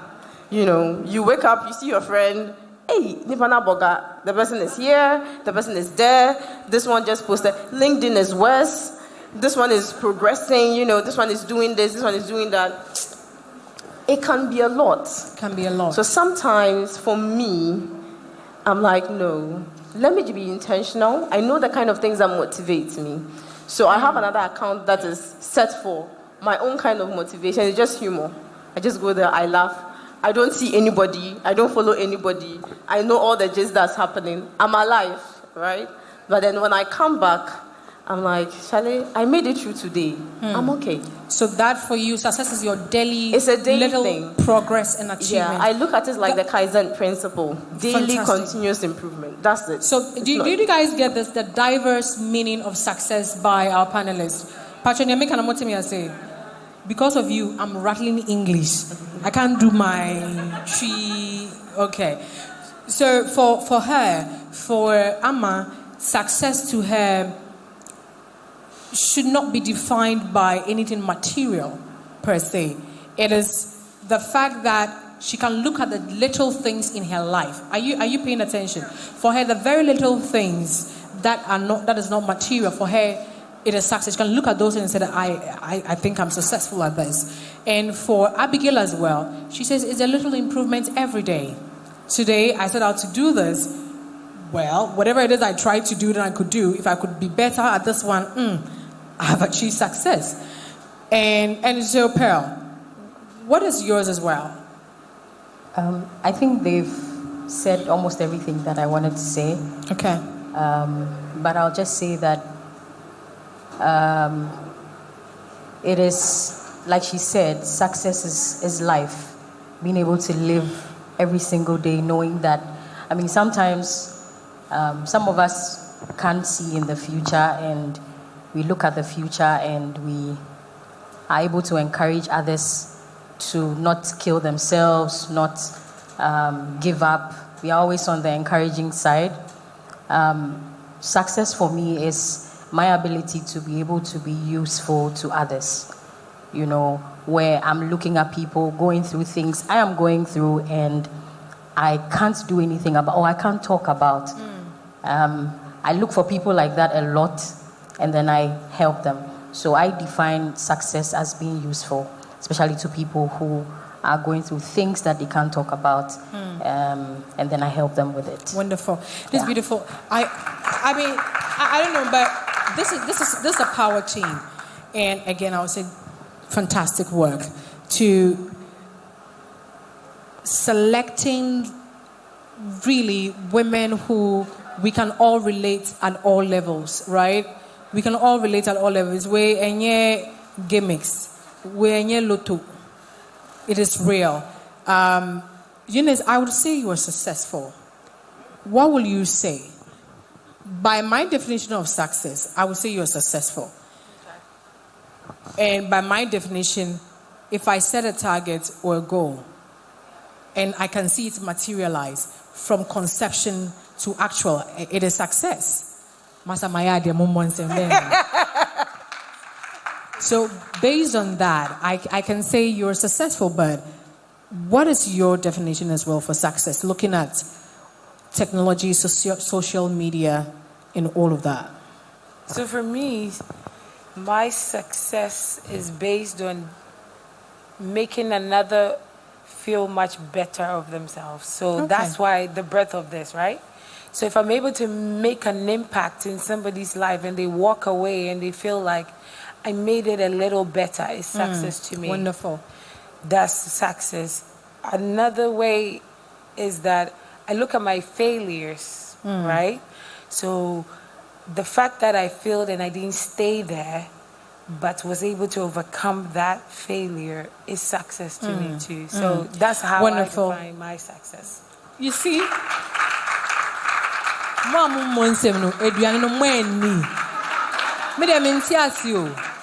Okay. So I want to cry. No, I am, I am Tampia. Why? I am Tamba program. Say why? Because you do understand, madam. I mean, you need to attend 2023, make it part of your purpose to attend, function, be intentional. Why? Because sometimes after your 2 a.m. midnight cry, hey, as she was saying, after the hair moment, and then you hang out with people who have something to show as the product of hard work, and again, something to show as failures. A man who say, listen, I'm also work in progress. But if after the hair moment, do you understand what I'm trying to say? I know you don't, but just keep nodding. I'll always keep translating. So I mean, for me also, that would be my definition of success. And once I can conceptualize something, even if it means I thought about the fact that I wanted to learn how to bake. My condensed milk bread is fantastic.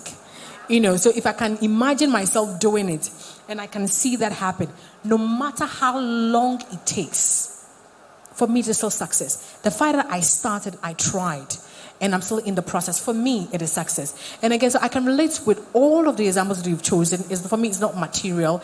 In fact, wealth is not for me. It is when I can produce something through another human being. And see them the joy and fulfillment. For me, that is contentment and so much peace. Me come a bro and I say, what's here? I bonse mommy. I mean that is so I can relate on all levels, and so I think this was worth it on all grounds. So we will now be delving into a very important part. But before we go there, I want you to touch on you being versatile and multi-skilled. Why am I saying this? Because I have met a lot of young people, and some people have said here, well, to me, you can see that you can do this, I can do that, I can do this. But you're just wondering, am I normal? Which one or where do I start from? People say, then I will be to me, I can do this, and I can also do that. You are too confused that you cannot tell exactly where. So for you, now you are in charge of marketing in one of the prestigious, or you would put it, the best law firm. You didn't say the best. To you. Okay, one of the best. So one person wants them. I hope you enjoy. Yeah, Anameboa. Wow, if you want to argue, go to Parliament. But this one, she's working with one of the best law firms in Ghana, and you are here doing marketing and business development in one of the best law firms. How was the journey like for you, having to figure out the path until you got to that point? What was one of the confusion, and how did you now see that this is it? And have you dropped the others, or you're working on them? It's actually really tough. You know, it's tough to get to the point of deciding, okay, you know what, this is my cash cow. This is where I'm going to make all the money from. Okay. It's tough. Because I think at a point I was doing decoration. At a point I was managing social media pages for so many people. At a point I was sewing. At a point. Wow. The instances where I go to my husband and my family like, oh, I want to do this. What about you? You have come again, you know. But in all the confusion, somebody told me something. She was like, Abigail, you know the full phrase of jack of all trades? Because I know usually it was like, jack of all trades, master of none. Jack of all trades. She was like, no, that's not it. That's not the full thing. It was like, jack of all trades, master of none, but always better than a master of one. So that's what I took. I was like, you know what? I'm going to try this. Once the idea comes, I will try it. Because you see, the thing is, like I said, I honestly don't see success as a destination. So I know if I manage 3 social media pages for my friends, I might need it somewhere in my business, you know, or I might need it somewhere even in my career path. Because if I'm managing 3 social media executives, that experience actually brought something. So I don't mind trying things. I'm always open to. In fact, I even tried farming. Wow. Wow. My family members went to work, came back and realized a portion of the land had been cleared. They asked, what is happening? I said, oh, I'm going to be the national best farmer. You know. So being versatile is tough. But then one thing I know is that there's always something to learn from all the things that you decide to do. Yeah. Right? So, you want to be a caterer, try it. You want to learn how to sew, try it. You know, you want to learn how to do web design, even if you're a doctor, try it. You never know when you open your own clinic and you need to open a website, but because you are tight on budget, you have to you have to do something for yourself. You know, Great. I learned it. In fact, even in the journey, I didn't know it was all contributing to what I have become today. So I started off with an ad agency and then eventually to Gandalf Cosmetics. And in that role, there were instances where maybe, let's say, somebody would go on leave or somebody would quit, and then you have to take on the person's role. And you know, the funny thing is, in the past, we'll be like, my funny salary can't hold mommy. You know, I've taken over the person's role, you know, compensate me for the extra job. I didn't know that I was actually being compensated with the experience because I learned a lot. Yeah. You know, I learned a lot doing so many things. In fact, I have friends who call me, I'm doing a Christian, and what can you do? I'm like, I can call 5 people. I know they can give me the best quotes. In the past, I didn't know that it was all contributing to where I've become. So explore all the opportunities.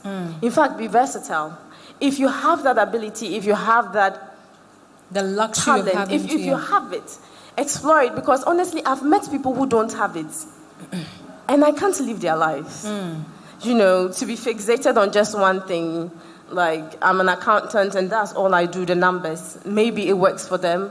But for me, I just love the fact that I can explore. Wonderful. I love the fact that I can sit in the office. I love the fact that when I come home and I want to sew a dress and somebody's quoting 2,000 cedis, I can buy my own fabric and do it.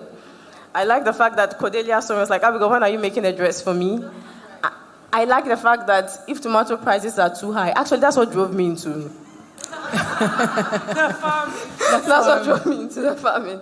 I tried it, but I realized, if tomato prices are high, it's actually the truth. It's tough. I can't be a farmer. I dropped that one. I'm not going back to it. Yeah. But then explore. Okay. The way the world is going, explore. Be versatile. Try new things. There's so many areas coming up and springing up. Learn.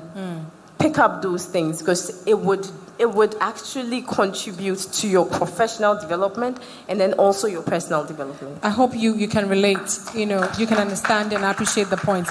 And for those of you who are here and you are still, because there's always that phase, and remember that phase starts at different stages in each person's life. Some people are 40 years and are still figuring out which one. Yeah. Now, you need to be able to talk to experts. If you are in a church and if you don't have the people in your family that can guide you when you're at this stage, please feel free to intentionally find somebody who you can talk to that can help guide you in this area, because it can be so confusing that if you are not lucky to have a supportive family who can tolerate anything, because imagine you are firstborn. You and your 7 siblings live in one room. Your mother has sold tomato to put you through senior high school. After you know what I mean? You may not everybody will have the luxury. In my case, for example, I think I'll come in here. Despite the fact that you're exploring, like I said, do not forget your cash cows. Yeah. There should be something that should be bringing in the money.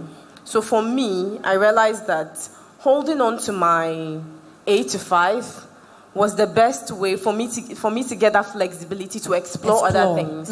Because then I had something that was contributing. Do you understand? She already had something that was giving her a regular income stream. So she works. So do not mistaking. Always assess your background.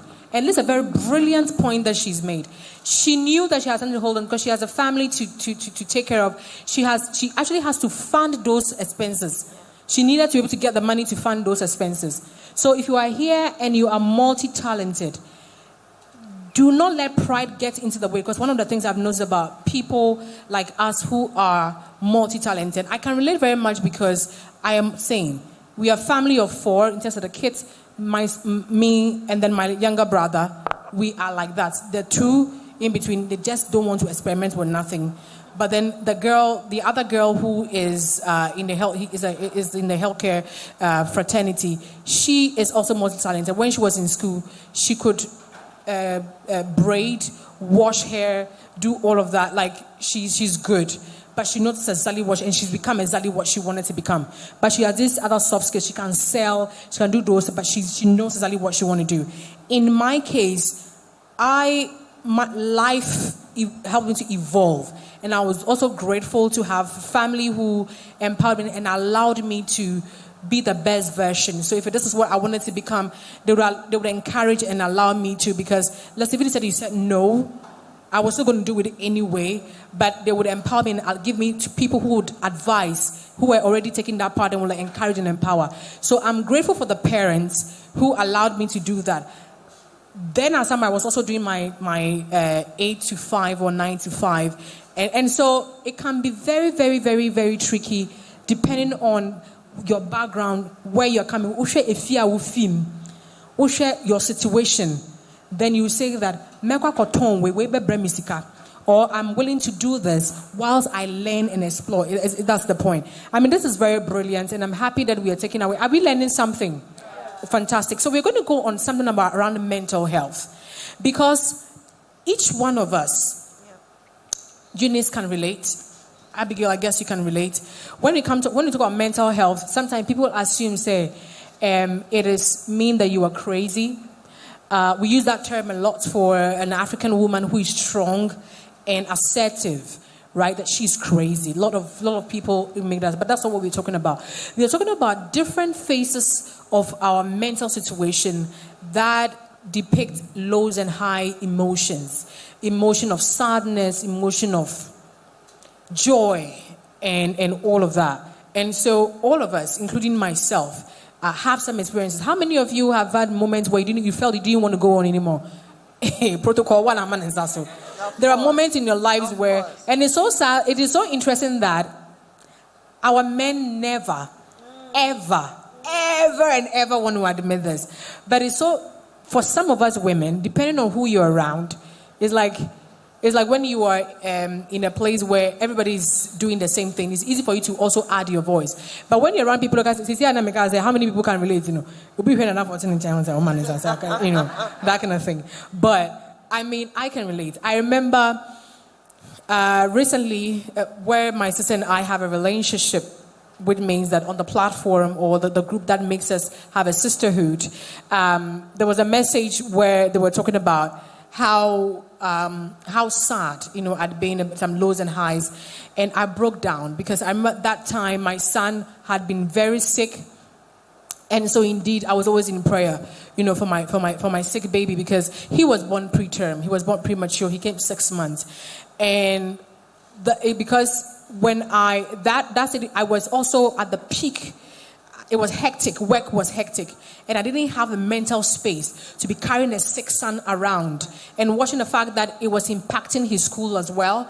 You know, he's not able to go to school and he's a brilliant boy.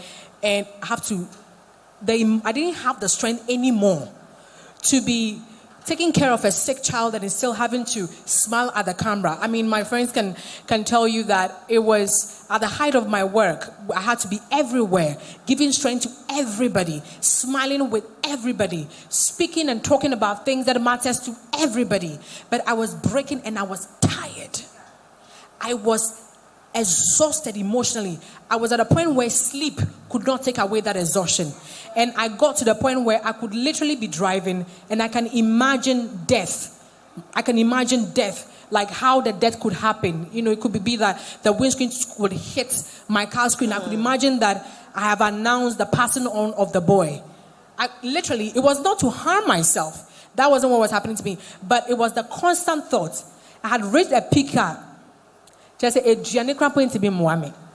Nothing could comfort me. So I can relate to that point, you know, when it comes to mental. And everybody on the outside, I was on the screen. I was on 7 media platforms in less than 2 weeks. Back a day, I could do like 3 interviews maximum, wow. And one interview maximum on TV stations, speaking and talking to people, interacting with the team, mobilizing in Malawi, because we are our organization is partners with another organization in Malawi, coordinating there and coordinating here, and I was breaking on the inside, but nobody could see. I was sitting. And I was battling these thoughts every second. I couldn't tell anybody. Now, what avoided the height of what could have happened to me, like Ame's own, was that I had a dear friend of mine who was distracting me on the eve to my birthday. He was texting me and WhatsApping me when I was going through it. My son was on my lap. He didn't know what I was going through. So whilst I was texting this person, somehow I dozed off. And that's what saved me. Because mentally, I was at the height of the point where I could have done anything.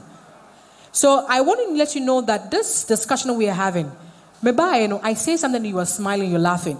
I could never have, in fact, from all of them, if Abigail suggested that she had gone through that, I would think, but Abigail appears to be calm. I said appear. It doesn't mean you are. Amma looks like the hyper one. Charlie, this one is like a street, like nigga, like, you know, like Charlie, like a boss, like, you know, that kind of thing. And I would have assumed that because of her calm disposition or posture, she probably may be the person, as I'm in, you know, I don't want to be bothered. I am a rabbi. Me a love fan. You know, that kind of thing. You know, I would never have imagined. But ladies, I will start with Eunice. You have been hit twice, and I'm sure there are many more that we don't know, and we may not necessarily have to know all of them. But let us into that world. And so that will bring to my question on, has that defined what mental health is for you? And also going through this, how did you cope? And did you seek for help? Yeah, this mental health thing is real. We all go through it, like you said. Losing someone close, a mother and then a sister, is not easy. But then what's held me is my faith, what I believe in. It's you need a higher power. So for me, I believe in God, and that's what I've held on to, because I think if I didn't have that, I probably won't be here. Yeah. I would have been broken. I don't know where. I don't know. I'll be somewhere. I don't know where I'll be. But that really was something I had to hold on to. Now, that withstanding, I also had, support systems that you would talk to, because you need people to talk to. Lean on. There's God. The God aspect is there. But sometimes you just need somebody to just break down to, like, just cry, because, be vulnerable to, because you need that. You have to let it out. Did you have that? Oh, yes, I do. I do have that. I have a lot of that, actually. And so there are people that I know, hey, if I want to cry, I'm just going to call that one, and they'll just hear me cry. They're not going to talk. They'll just hear me scream, say whatever I want to say, and then that's it. And then I let it out. So you do need that support system, to help you go through this. Because sometimes, like you're saying, you just don't feel like it. You don't want to do anything. You don't want to hear anything. You don't want to talk to anybody. You are that low place, right? But then what you need to understand is that, or what I try to do is I don't stay there for long. It's okay to be there, but I don't stay there for long. And so that part, Please, are you noting this part? You can be there, but don't stay there for long. Hallelujah. Are my members here? Wonderful. Yeah, so, having that support system, I say, is number one. And then, my faith is what has really helped me go through. Because if I didn't have that, I believe this conference will not be happening. Yeah. I'll just shut it down. Yeah. Be like, you know what? It's okay. Let's go. I think the discussion even started before your sister passed on. Exactly. Yeah. So we would have shut this down and be like, well, I'm going through something, so we don't need to have it. But, having my faith and having that support systems, has helped me. Fantastic. I will jump to Pearl. And on this topic, because Amma personally, shared her story about what happened recently. I'll take you last on this one. Pearl, I'm jumping to you because not knowing where mommy is, are you trying to the new experience you found? I'm trying to find the words. You see, sometimes it's as if somebody may think that we are trying to use something to font our pain. It's like grief. People handle grief by just keep going on. And since you followed Switch's story, you remember there's this Miss USA lady. I followed that as well. The one who jumped off the building. Yes. All the suicide story. I do. That shit. I do. Girl. I do. Hey, see how she was hyper all over the place? She's so pretty. That's what depression looks like. That one. Like. So pale. Like, Charlie, that one, she is fine like this. And she's funny. She has presence. I don't make Asana was like she has presence. She has some aura. Like the way Pearl and you just hear calm. I'm like calm. But like you see the way Pearl and Amma in Wuhuoma, you see they have this bubbliness and energy.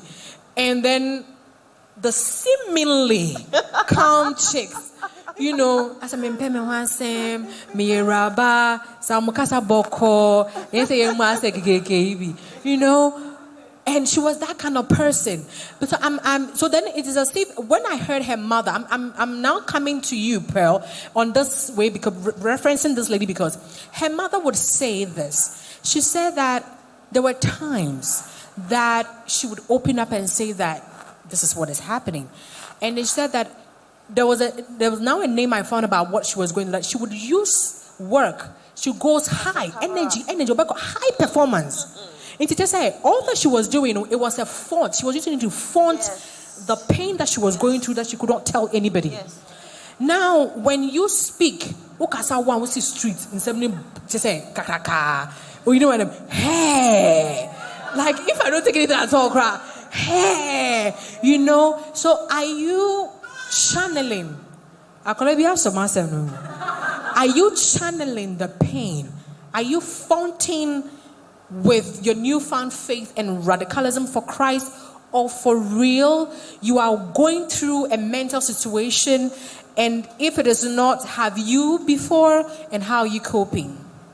No, I'm not using my faith to cover up or help me with, okay, it's actually helping me with my mental health, but that is not what keeps driving me. Okay. So basically, one share that you're not fronting. Debbie. And you know now, Master about to Mama said, he says, "You have a Bible because hey, for real." I said this before. Slave queening, what I say, like the, you know, the be out there, not because that is what I want to do. I've had the opportunity to be to go through university. I'm actually the first girl to have gone to university, but maybe because she asked me, "Oh, should I write anything about university?" And I was like, "Hold on, we'll talk about it at the, you know." But I went through. I was in Legon. We'll talk about that one later. But I think that the most painful thing that could ever happen to a woman is when they lose their mother. You know, at a very, 22 is not really young, but hey, was I 22?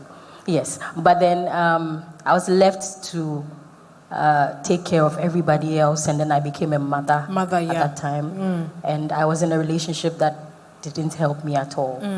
And everyone kept asking me, "Why do you keep going back to him?" Because like you said, the relationship was the only place that I felt that I could have sanity. And even though it was a really terrible relationship, it was toxic, I consoled myself with the fact that because he keeps coming back, maybe he actually, you know, wants to be with me. And I stayed there for a very long time. Everybody that tried to get me out of the relationship failed, because after my mom left, my dad didn't know what to do with me, being pregnant, alone. You know, I didn't know what to do with a baby. I just had no idea. And it didn't happen once. And having to go through a miscarriage, not once, not twice, not 3 times, 4 times, alone without my mother. Wow.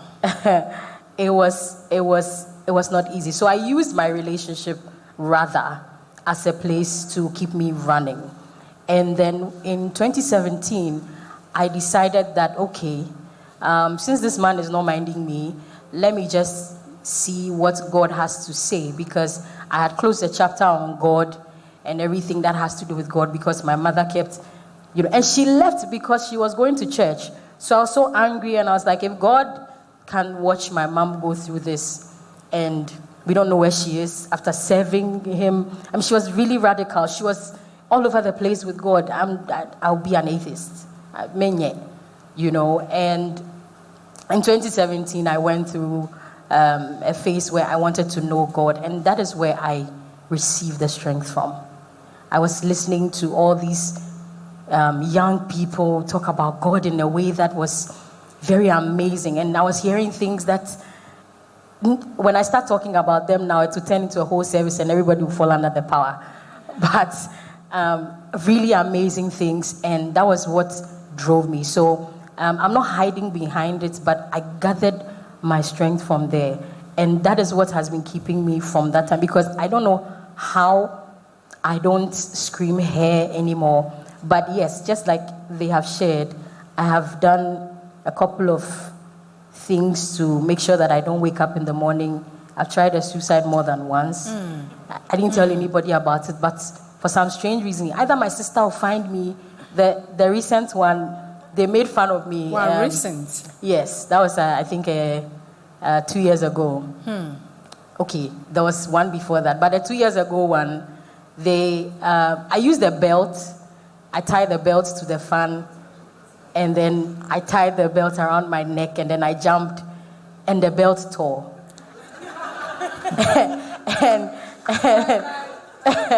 And they made fun of me. Say, next time, me scanamento Gucci belt. So that at least you know, if on Gucci. Exactly. You know, that wasn't. And it will funny complete the work for you. Exactly. And the next day was church service. Wow. I just got up, dressed up, and went to church, and nobody knew that was what I was going through. The last one, like she was saying, and you were saying, I didn't want to go on anymore. Yeah. I couldn't do it anymore. Yeah. Hey, I wasn't working at that time. I finished school in 2014, and I didn't have a job till 2021. So how was I actually managing to take care of my siblings, paying fees? Struggle is real. Like, it's real. Yeah. So in 2021, there's a man sitting here. If I call his name, he'll beat me. I called him and I was like, this one, it's not like I want you to mind me, but I will do it. And it's not that I wanted him to talk me out of it. No. Let me be a little bit spiritual. I had a conversation with death, and I was telling death that, listen, whatever God wants me to do, I'm not going to do it. Just let's have a deal, and then just take me away. Wow. Yeah. And he didn't know. Yeah. He didn't know that I was having a conversation with death, and he saw it in a vision, and then he called me, and then he was like, give me just 6 months. And I tell you, within that 6 months, everything changed from there. Like, wow. I became the woman I am right now because of that 6 months that I got a job. I started teaching. Let's bless the life of that man. That man. Why are you looking? Look here. The squad. Look here. And so everything changed, you know, from there. And so I think that mental health is really wonderful. This is a very, very important submission. Thank you so much. This is wow. I will run through quickly and talk to Abigail. Abigail, what's your take on this? My rubber. I think I would say, for me, number one, God. Have you had any of not necessarily suicidal, but a point where you knew you were battling your lowest, and for what reasons were there, and how did you come out? I think my lowest. So, my parents traveled, right? My father traveled when I was in GSS2, and then my mother joined him right after GSS3. And then for some strange reason, after my mother left, I would have like one health issue after the other. So I'm in the hospital for this, tomorrow I'm in the hospital for that. Sometimes they can't diagnose the situation, just issues left, right, and center. So different types of health issues. And I don't know, for some strange reason, because I didn't have parents here, whenever I go to the hospital, the doctor is like, oh, this is your condition. I'll be like, so what's the way forward? Like, you have fibroids. Okay, let's take it out. I don't even do the prayer. Do you get me? Like, at a point, I'm like, I need to be, because my parents left me with 2 siblings. Okay. So, and most of the time, I was the one carrying them. So I had to be strong for them. That part. And my parents also had their issues. Basically, I had to be the strongest, right? So today is this issue, I deal with it. Tomorrow there's this breast issue, I deal with it. The next time there's this issue, I deal with it. And I'm so logical when I'm dealing with it. I don't do emotional. I just tell God, you know what, today I'm going to have this surgery. Take care of it. That's what I do. But the one that broke me, So after I got married. I was trying to get pregnant after some time. And then it wasn't happening, So I went to the hospital, met an amazing doctor who took me through the process. And after some time, he was like, you know what? I think we need to check your tubes. I went to check my tubes and they said, your tubes are blocked. Wow. That's what broke me. Because I had already taken out fibroids, I had taken out endometriosis. I sat in the car, and that's where support systems come in. I didn't call my husband. I had 2 female friends I felt could relate to the situation I was going in at that time. So I called one, I was like, Baby, I do the IVF. And then she said, when you IVF, and then I called the second. It just wouldn't motivate me enough. I called the second one. I'm like, baby, I do new. Dr. Nisi say. It's like, nothing. I honestly don't think that they were just talking to me. I just felt God was just, That's okay. So I went to my doctor. It's okay. And I told him this is the situation. I'm like, you know what? Let's move on. Let's just do the IVF. How much is it? We'll find the money. He said, your tubes are not blocked. I'm like, but this is the X-ray. This is it. It's blocked. He said, oh no, your tubes are not blocked. You do it again. I'm like, okay, then my tubes are not blocked. So I started a confession. My tubes are not blocked. I'll sit in the car. I'll put my music on high. I had different types of gospels. My tubes are not blocked. Wow. Lord, this one you brought, we had a deal. I took it. As for this one, my tubes are not blocked. I said, my tubes are not blocked. My tubes. I would confess. I couldn't pray. That was the prayer point. It is the point where you don't find the strength to pray because you don't have the words to pray. So I'll just repeat that my tubes are not blocked. My tubes. Then I'll put the gospel into Kozo Mambo. Jehovah is your name. I'll blast that song left, right, and center. My tubes are not blocked. My tubes are not blocked. Some few months down the line, I decided to do the test again. Both tubes were not blocked. Hallelujah. My church members, this is the point where you bring offering. Both tubes were not blocked. I got pregnant in the month I didn't do any hormonal treatment, any therapy. Wow. I told myself that no doctor could take credit for that pregnancy. Because it was at the time when my doctor and he realized that I was tired. So he was like, you know what? You just go on break. Relax. Come back after 3 months. That's when I got pregnant. Wow. Wow. Wow. And I gave birth to the most amazing baby girl. Wow. And I thank God so much for her life.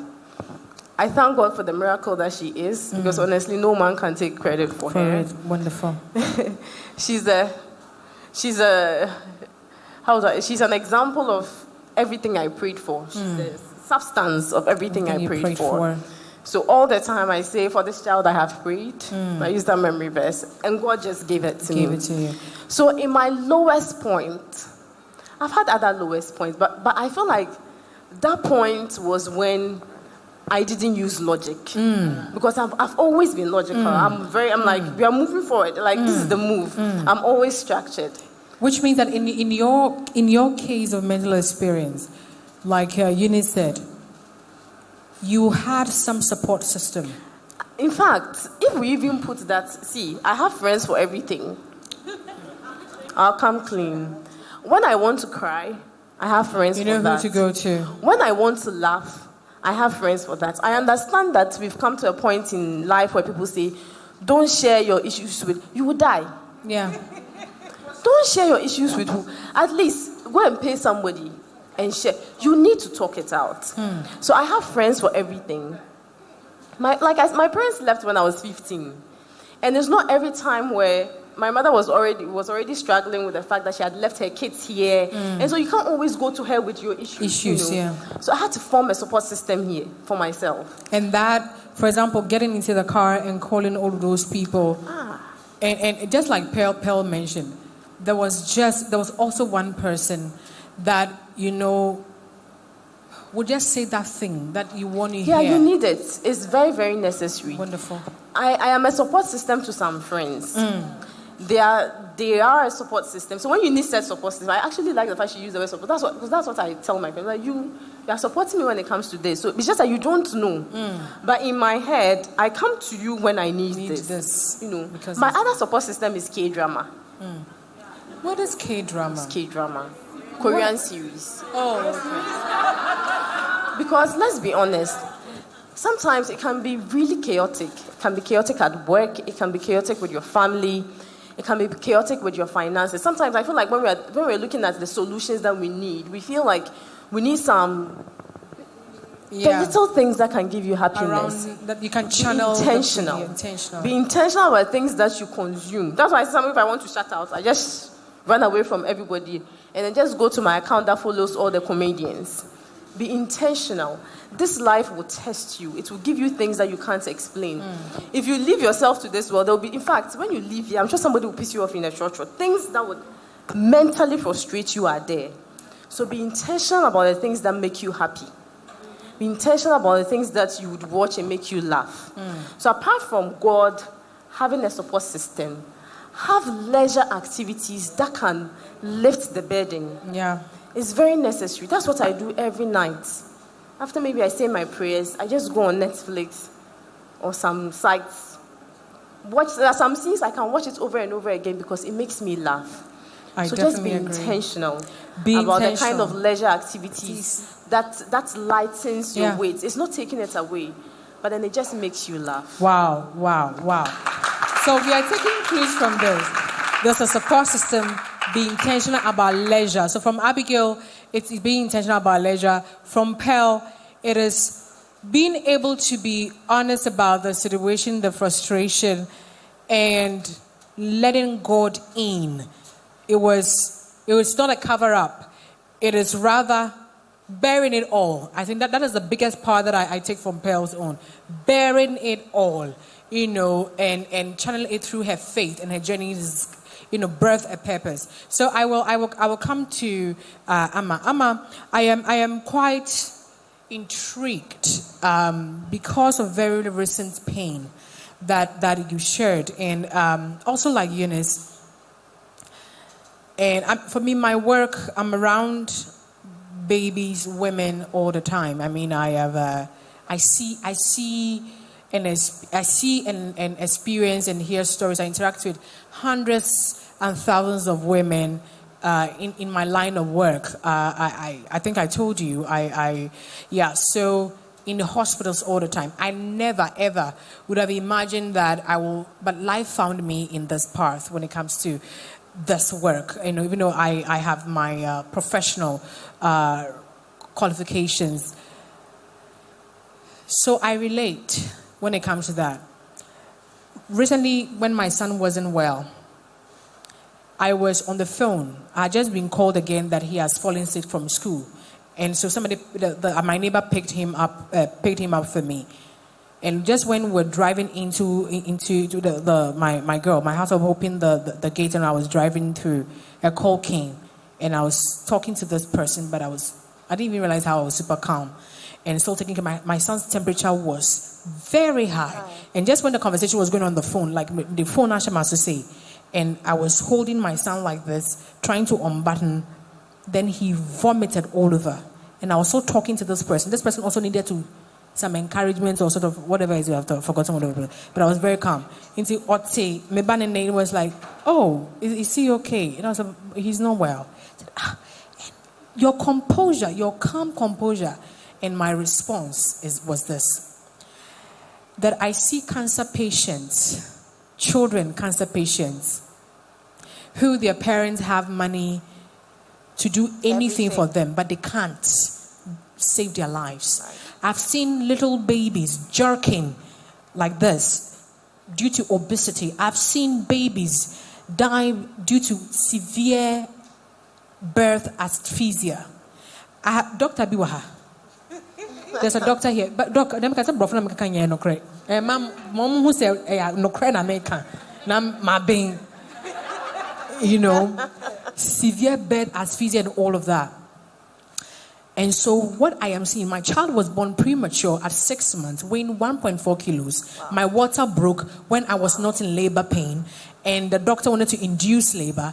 The midwife from nowhere showed up and said, Doc, she's losing a lot of liquor, but we would have to conduct emergency cesarean, only for them to do the cesarean and realize that he had tied his umbilical cord around his neck twice.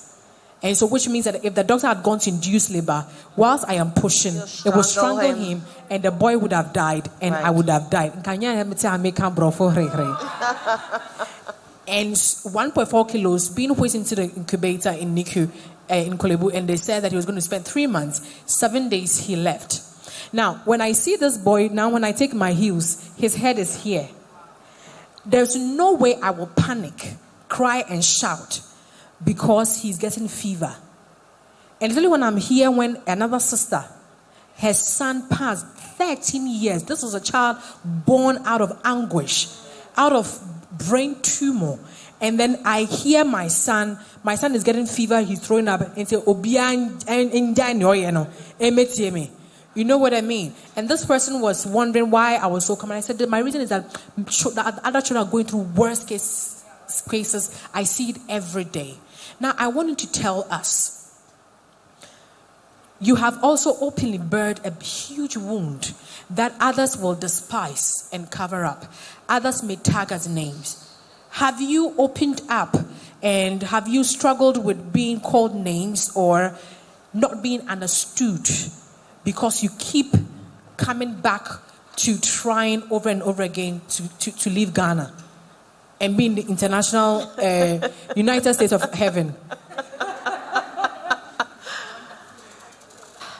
Good question. Yes, I have. When we are in Ghana and we are in Africa, you know.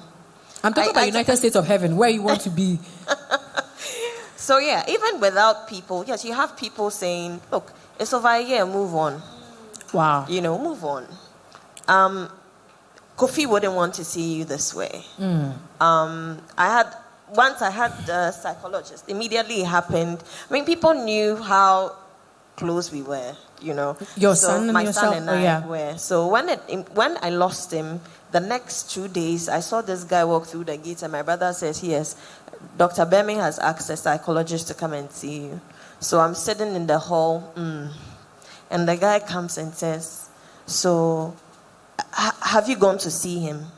Yes, I have. Okay. Because if you hadn't, I would have said you should, because that's how people get into shock on the day when they say, all this tradition. Oh, no, don't go and see him. Oh, no, me. I'm a bulldozer. I don't know how I did it. But I picked the casket, I picked his clothes, I went to visit him when he was in transitions. Yes, I visit him, I take off the blanket, and I ask questions. Why does he have this here? Why does he have that here? He didn't have that here. I don't want to see this here. And yes, I still think I'm dreaming. Let me just put it that way. I have still not accepted what has happened. And so they've diagnosed me with severe grief. So I'm like this grief, that's process that is never ending. And the psychologist said that... I'm sorry to cut you, but Abigail, the Korea drama you watch, you see that kind of series, that kind of point where you see somebody, I don't know, some of these women, in the Asian women. See what she's describing. She's still not in touch with reality. I'm not. And it looks like there's a movie. I don't know if you get what I'm trying to say. But the Korean movie, it's not real. So it's like, there's a world where you are still in and you think that he's alive. I still think my son will walk through the gate sometimes. I've not been able to. The only time I walked into his room and I said, leave everything as it is. I just want his room cleaned. I don't go in there personally, but it's clean. His shorts, he was a very, very tidy. He did everything well, Eunice, So his room, he has his uniform hanging, he has his timetable, he has his books, his shorts are arranged here, his sneakers, some are still in the box. And I just want everything left like that. Because I feel like there'll be a point where he would walk in and say, Mommy, yeah, I have not accepted it. And I said, I cannot accept it. My therapists are not happy because that's what they call complicated grief. It means you are not moving forward. But I tell them that let me be. Give me time. This is who I've known my entire life. My best friend, my life, my reason to live. You know, and they say, but you have another child. It's never the same. Yeah. Kofi is not Zayn. Zayn's dad is present in his life. I struggled. If you see me being here, I had my son when I was 19. And that was the year I was supposed to go to university. All my friends were going to university. I had a big belly. But I still went to school. I have a master's in public relations. Wonderful. Wow. Yes. Wow. He was my reason for waking up every day. And you have a psychologist sitting in front of you saying, you know, but why do you want to commit suicide? Don't think about it. He's in a better place, so don't go. I said, okay, if he's in a better place, I also want to be in a better place. Matter of fact, I want to make sure my son is okay, because that's how I've always been with Kofi. I want to make sure he's okay. How do you know you will meet him? How do you know he's in a better place? I'm asking the psychologist. So we are having a conversation. That's a very interesting therapy session. Yes. If you're telling me he's in a better place, can I be in a better place with my son, please? No, you cannot. Why can't I? I mean, these are questions I have been battling with over and over again. And so basically, in your case as well, there's an angle I wanted to know, that because of the severe grief that you are battling with, it's, pardon me to use the word, people think you're crazy, if they expect. Look, in my office, I said I didn't even want to work. It was an aunt who found a job for me after all of these things. I said, no, I don't want to work. She says, no, you work. You're not going to be in the house. We won't let this consume you. Yeah. Do you know how, even if people don't say you're crazy, even the look on their face, because I go to work, I don't want to talk to anybody. I just want to be in my space. Listen, I'm not even smiling with anybody today. Don't come around me. So it's also impacted your relationship with people. Absolutely. Absolutely. So it is a situation where you have accepted that you are battling with severe grief. I have accepted and you have also noted, are you guys paying attention? Also noted that there are people who also are not able to cope with the height of mental struggle that she's going through. Are you seeing that? And so if you haven't gotten there, if you're here, you're listening, you're watching on the social media platforms, yours may not be the loss of your child. Maybe it could be a loss of a job. It could be a loss of something dear to you. Or maybe it is relationship, marriage, something that is eating you up. Something that, Pearl said something very interesting, that her relationship was the only place you could have some sanity. You know, so it's like, it's toxic. It is eating me up.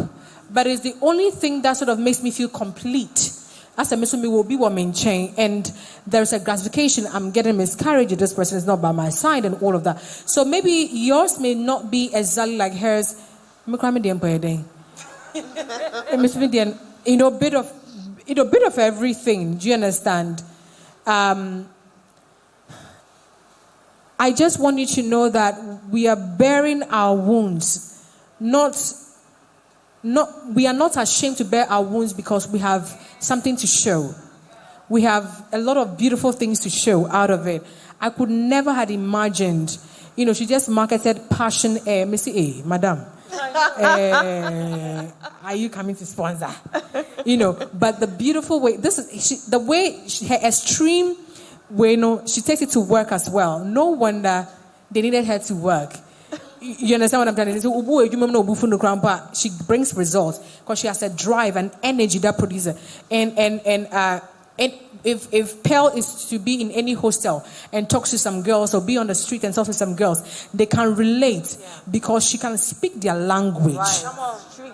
And I mean, I feel so inspired. I have goosebumps all of it. She can speak their language. She bears it on them like, my guy, really, and then they can stop everything and then relate. Abigail Ayeraba, may logic. Logic, I mean, you can't work in a law firm and not be logic. So it wraps so much on her. I didn't know blue, madam, a blue. That kind of person, I'm not in a rush, but I'm still moving anyway. So dealing with it in a way according to your strength. So, and then you listen to Eunice's own. She's also the kind of person, no, we're not sitting here for too long. Okay, we're going through it. Yes, I'm not healed yet. Yes, I'm still nursing the pain. But I'm still not going to sit here. I'm not going to allow this pain to define who I am. I'm still going to keep moving. I'm still going to push myself. Do you see the option? Do you see everything? Miss Media Namikan, so you can relate. Whatever it is, you can relate. Okay, so we're now going to go into how we look. And so this, I'm going to come back to you, Amma, but I will jump to Pearl right now. Pearl, briefly, we are far behind time. Briefly, you mentioned that you've been on the streets, you've experienced the streets. Were you at any point in time pressured to look a certain way to fit in?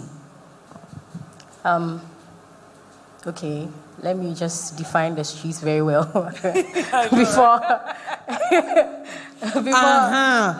before people assume the street that we are talking about. Yes, I think it's just the exposure of having to experience the very low hustling. Yeah. You know, like very BBI. We don't. Even it means we have to sell this, we can do. If it means we have to be giddy small, we have to do. If you have to be a rabbi, we can be. That is my understanding of the streets. Please, yes, explain the streets. So, I mean, I can understand what it means. For me, growing up, because I came from a Christian background, everybody was looking up to me to dress certain way. In a certain way. But was that pressure for you, though? A lot of pressure. Because to look a certain way. Yes. I mean, you're beautiful. Your dimples, fantastic. Thank you. You're very pretty. But like, thank you. In terms of the dressing, so you don't really look much. So when you are very beautiful like this, Madam Hoff, I'm in a picture. I knew all of them are beautiful. I'm like, hey, this is any dimple, anyway, dimple. And all of them have beautiful dimple. I'm talking about. I mean, just adding to what you're saying, the outlook of Atara Yeshe, and wanting to look a certain way to fit in, especially from the experience you're saying, and it's so contrast. Mommy, daddy being spiritual, and buga small day inside. Like, how was it like for you?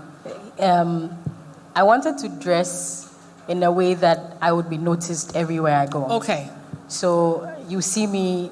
I prayed for a lot of breasts, and so I'll wear something that, is showing chest a little bit. Even when I started going to church, I was still dressing like that. Really? Yes, you have to thank someone also for that. I see. My dressing has whoever changed. It is, And at that point, I didn't care what anybody was saying. I just wanted to get lost in the way everybody will look at me when I enter a room, just to have some validation.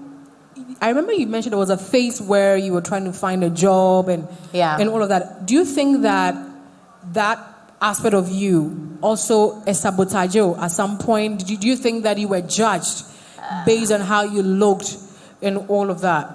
Did you have to look like you've arrived, or you were dressing like you were hustling, or you looked the part? Which is which?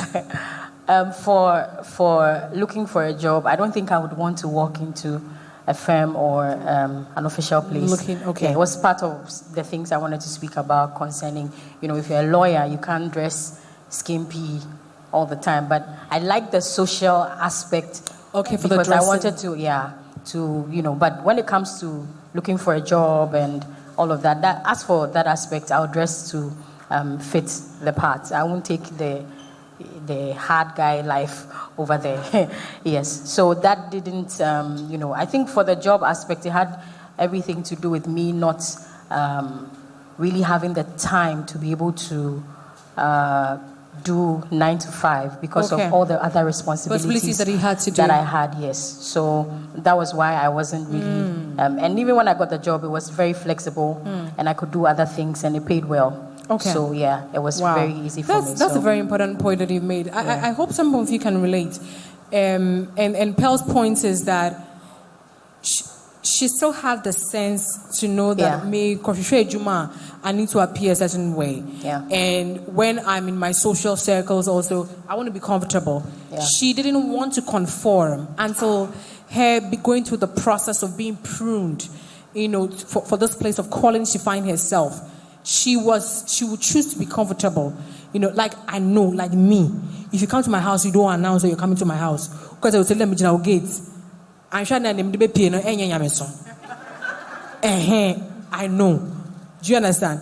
But that's when it's in my house. Man, said, don't come to my house unannounced. So if you come and I open the gate, telling I'm in front of your gate, and I open, what you will see, you will not believe I'm the person who was singing praise and worship. Do you understand? But that is my personal circle. But she is saying that in her social circle, she was comfortable. She was not willing to conform until she went through a processing. So I want to come to Amma. Amma, you have worked in corporate. You are still in corporate.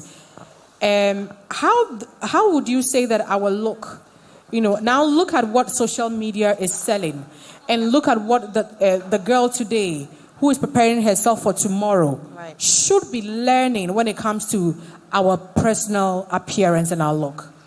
So, in communications, your first impression is very important. So when you saw me, any material, judging me. Exactly, because I'm seeing you for the first time. Okay, so what did you think? Miss Goody Two Shoes. Sorry? Miss Goody Two Shoes. Miss what? Goody Two Shoes. And I just saying. Miss Goody Two Shoes. So you're like the prim pro. Yo, Charlie, sir. Yeah. And I tell you the metashe. Why? And let me show where the shit is. Really? Yes. Okay, madam, can you get up, please? Now, what do you mean? What do you mean? What do you mean? Restaurants? What am I? When you look at her, how would you judge her? Oh, what would be your impression? I should say. She's really, really decently dressed. Great. So I'd see her if we are having a conversation. I would listen to what she's saying. I won't be looking at and be saying, okay, you take her seriously. I'll take her seriously. Okay. I will. And mommy fancy hair. And then let's go on. So tell me what social media is selling to us, and what you think that today's girl who is preparing herself to become a woman, to make an impact, change the narrative. The girl, the woman who is preparing to become a woman, and the woman who is wanting to change the narrative. How should we be intentional, and what should we know about our outlook? Okay, I'll throw a question to you. Madam, I'm sorry, there are some more. Please, you think I look good? No, I do. Yes. That's what you think. Okay, I'm saying this because you look at me and you think, oh, she looks really good, right? I'm here and I think I need a boob job. See? So that's because you're on social media seeing people with rounded boobs. I'm a mother of 2 boys. How am I going to have rounded boobs? They suck the life out of it. Yes. And my coffee sucked my boobs for 2 years. How am I going to have rounded boobs?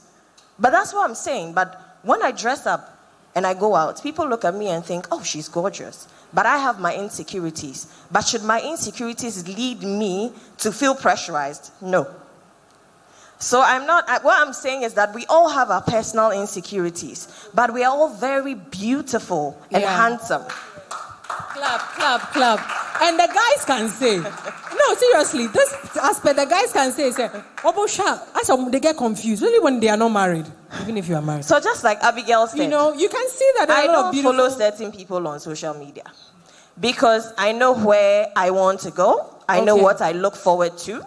I'm not going to follow somebody who's always posting cars, shoes, designer shoes and bags. Is that what I seek to achieve? No. There are also other people on social media who are motivating and doing absolutely fantastic stuff. Am I following them? Yes. There's absolutely no pressure. We pressurize ourselves. That's fantastic. Please, are you with me? We are all beautiful. You want to say something? I will jump to the next question. I'll take this one. Abigail will take this. So, the young woman trying to create opportunities. Yeah, and so I will let Abigail and Eunice touch on this. Cecilia, you see, there's high unemployment and all of that. How do we create opportunities? How do we take advantage of these opportunities, especially with somebody like you who unapologetically explored being versatile, and all of that had prepared you for where you are now? Can you give me one or two points when it comes to how you can create opportunities and harness, your talent to create opportunities? Be intentional when you're in the, I call it like in the preparing phase, right? Okay, please, are you here? So, in every career path, you will be in the phase where you are being prepared.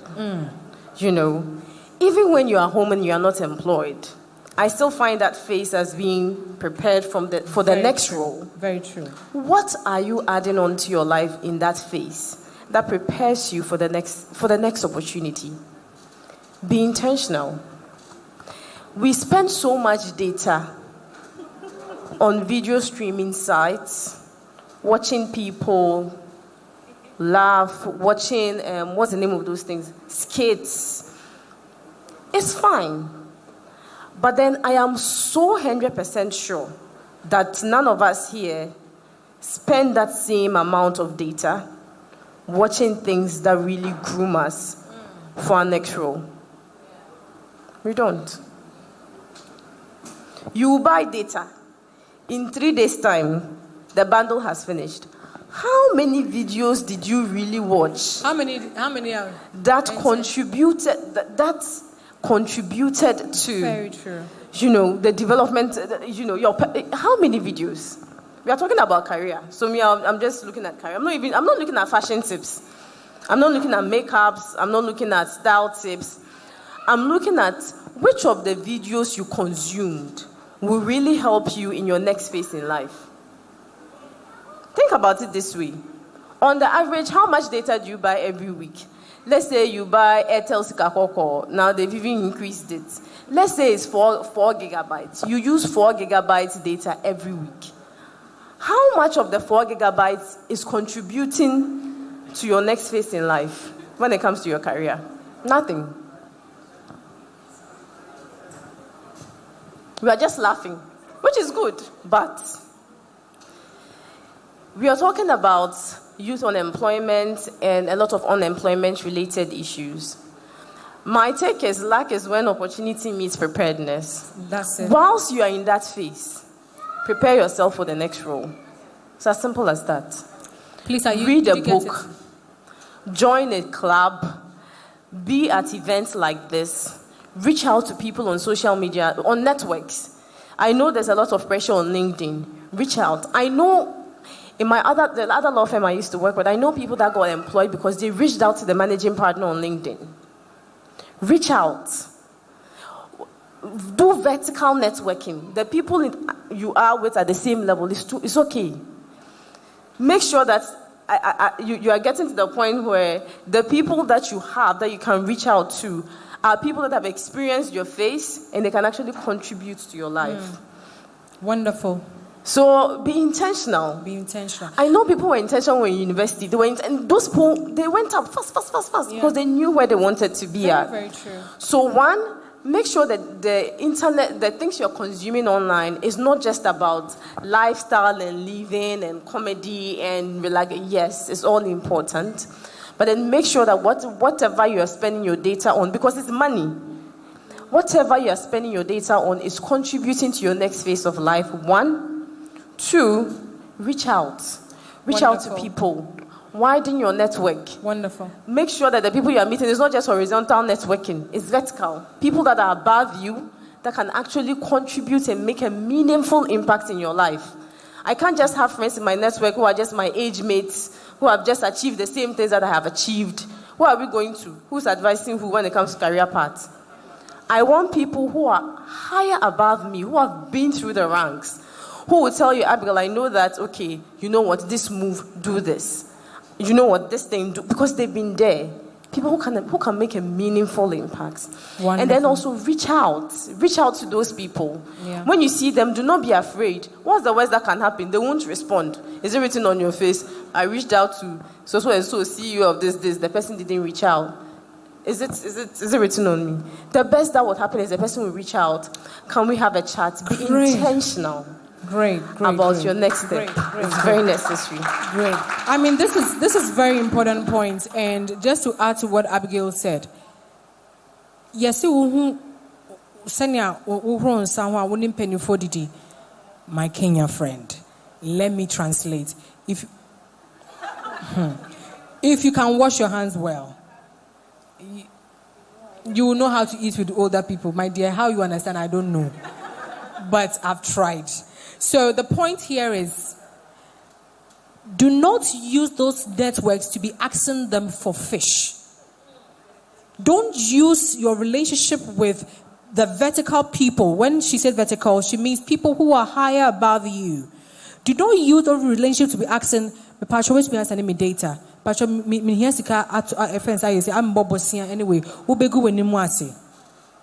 do you understand? You have to learn to not ask for what you want, but intentionally be strategic and apply wisdom and ask for how you can be taught how to fish. Do you understand? And opportunities that will open doors for you and endure pain. I don't know if you understand. Endure pain and hold your dignity. And not be too quick to satisfy your wants now and be asking and begging them, or else you call them one, they will block you. Learn to show appreciation. Rather, text and strategically, no matters. Good morning, sir. How are you, sir? I hope all family and friends are fine. Okay. Tomorrow you do the same. The next week, please, my mother is in the hospital. Can I help? Give me some help. Hey, Adane. Do you understand what I'm trying to say? It should not be about that. Do you understand?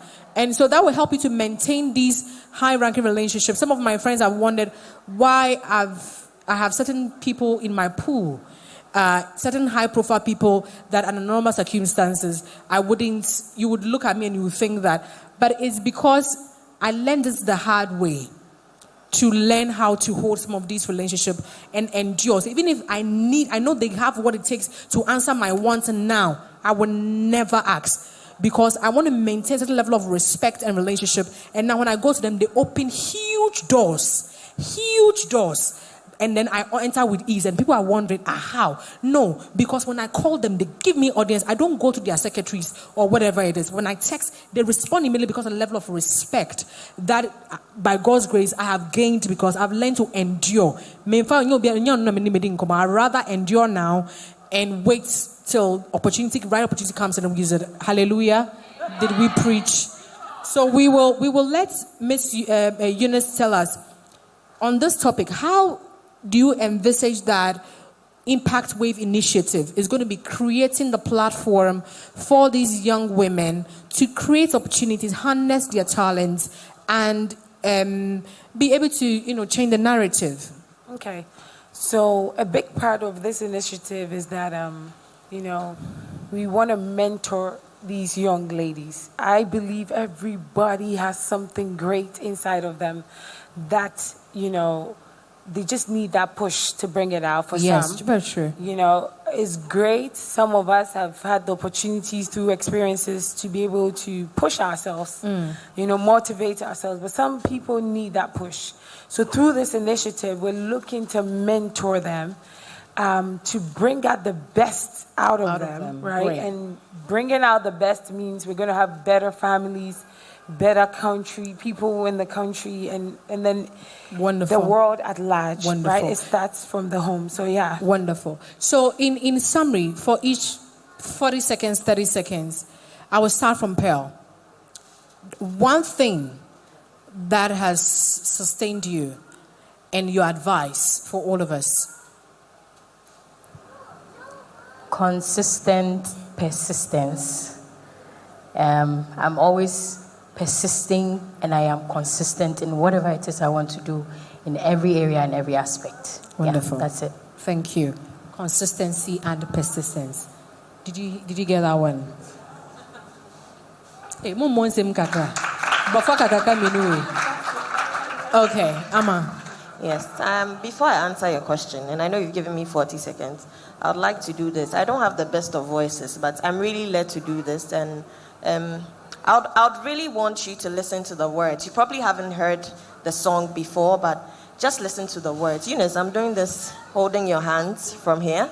So it's called Testify, if you've heard of Maverick City.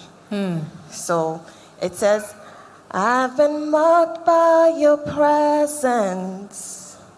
This one thing I won't forget. Oh, how mercy met dirty when my life was spent. And I've been held by those nailed hands through the lowest of nights. Now I'm alive to tell the story, how I've overcome this. Testify, if God still provides. Tell the truth, if He's been good to you. Raise a shout, if He brought you out. Everything with breath, sing praises. So this is my little song. So yes, God, gospel music, social net worth. That's how I've come this far. Wow. Charlie, our women are loaded. Abigail. Oh, yeah. Sorry.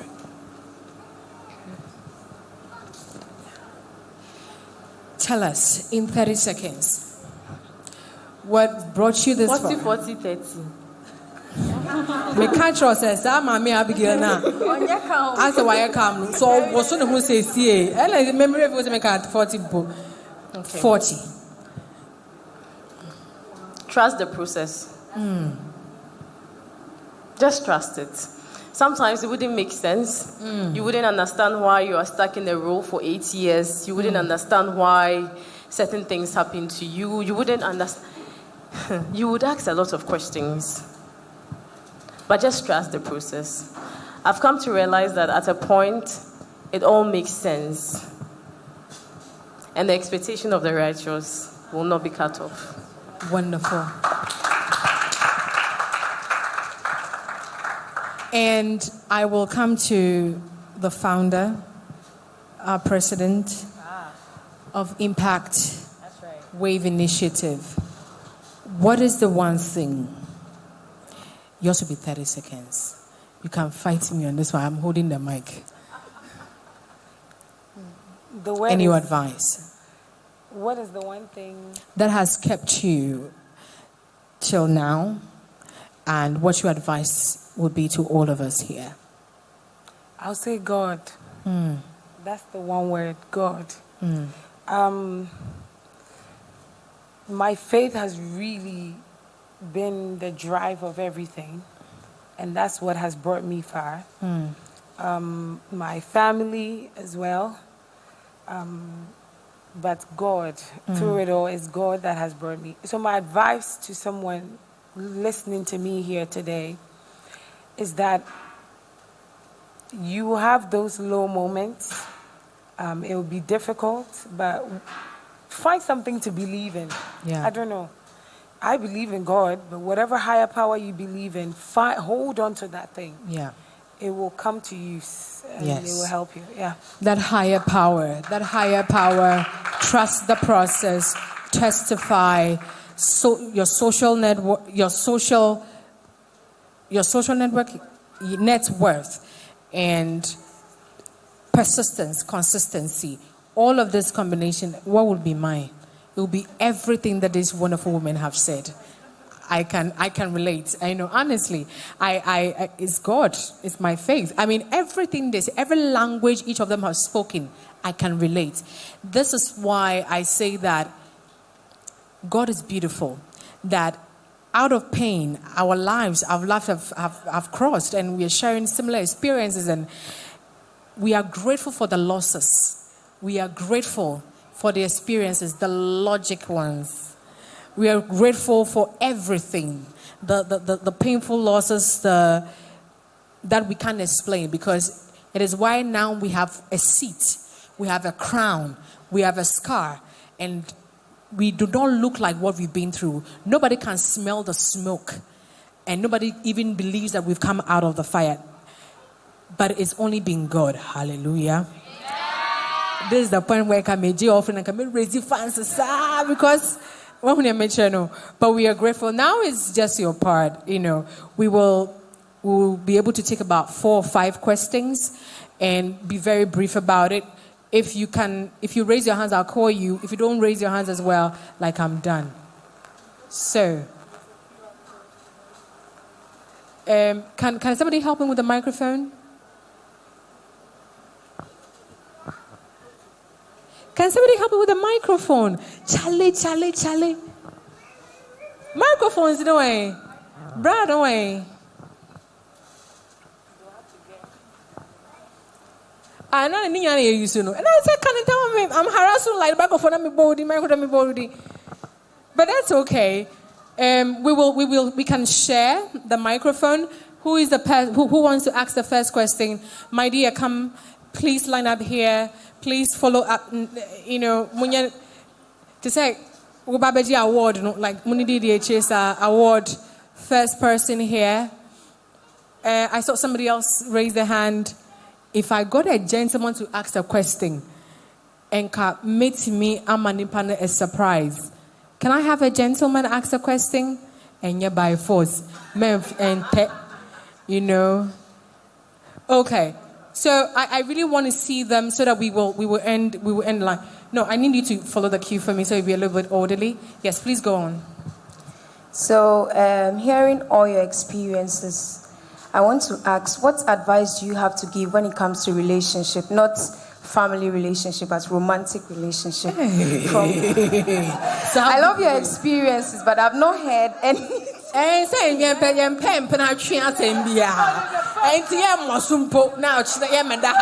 Because of relationship. I'm very innocent. Okay, so that's your question. Yes, please. In terms of relationship, so you are a young woman wanting to change the narrative, but you know that your relationship, your romantic relationship, also has a toll. Because Pearl made a very, very important point, and all jokes aside, it's a very important question that you've asked. Because sometimes you are with the person who is sucking the strength out of you. You are with the person who is supposed to be a strength, but it's using you, it's abusing you. But you don't have the strength. You have lost your self-worth in the process because you can't talk to anybody. So I'm teasing you and getting under your skin. But it's an important question. Thank you. So have a seat. Pearl, I want you to make a point on this for me, and I'll let Eunice also make a point. Oh, behind your mic. I'm from mic. Thank you. What was her question again? Her question is changing women changing the narrative. Yeah. So she just wants to know what. You know all the things about romance, So she probably just wants to know. I am making sense from what she's asking. Say, you want to change the narrative. You want to make an impact. How do you navigate through a romantic relationship that may not necessarily have a positive impact? So how do you handle that? Just briefly. Okay. I would say that in order for you to be able to get to where you are going, just like Madam Abigail has been saying, you have to be very, very intentional. You can actually tell when the relationship is very bad and it's not taking you anywhere. But it's like we like the rush that it gives us. If you know that you want to be a lawyer, you want to be a psychologist, you want to be a doctor, and you're in a relationship that is not helping you. Sometimes we attach too much emotion and feelings to a person when you are supposed to be attaching that emotion and feeling to where you are going and what you want to see. So instead of concentrating on what this man can give me, why can't you look at where you're going and see what it can bring, to you? That way, when you're heartbroken, you just get up, dust yourself up, and then keep moving. That's, I mean, let's give it up. I because of time, I will let a second person go on with a question. Okay, so I want to ask, as a young woman So you up, mentioned your name. Okay, my name is Mirabelle. Mirabelle, okay. So I want to ask, as a young woman, you know, we hear this saying, it's a man's world.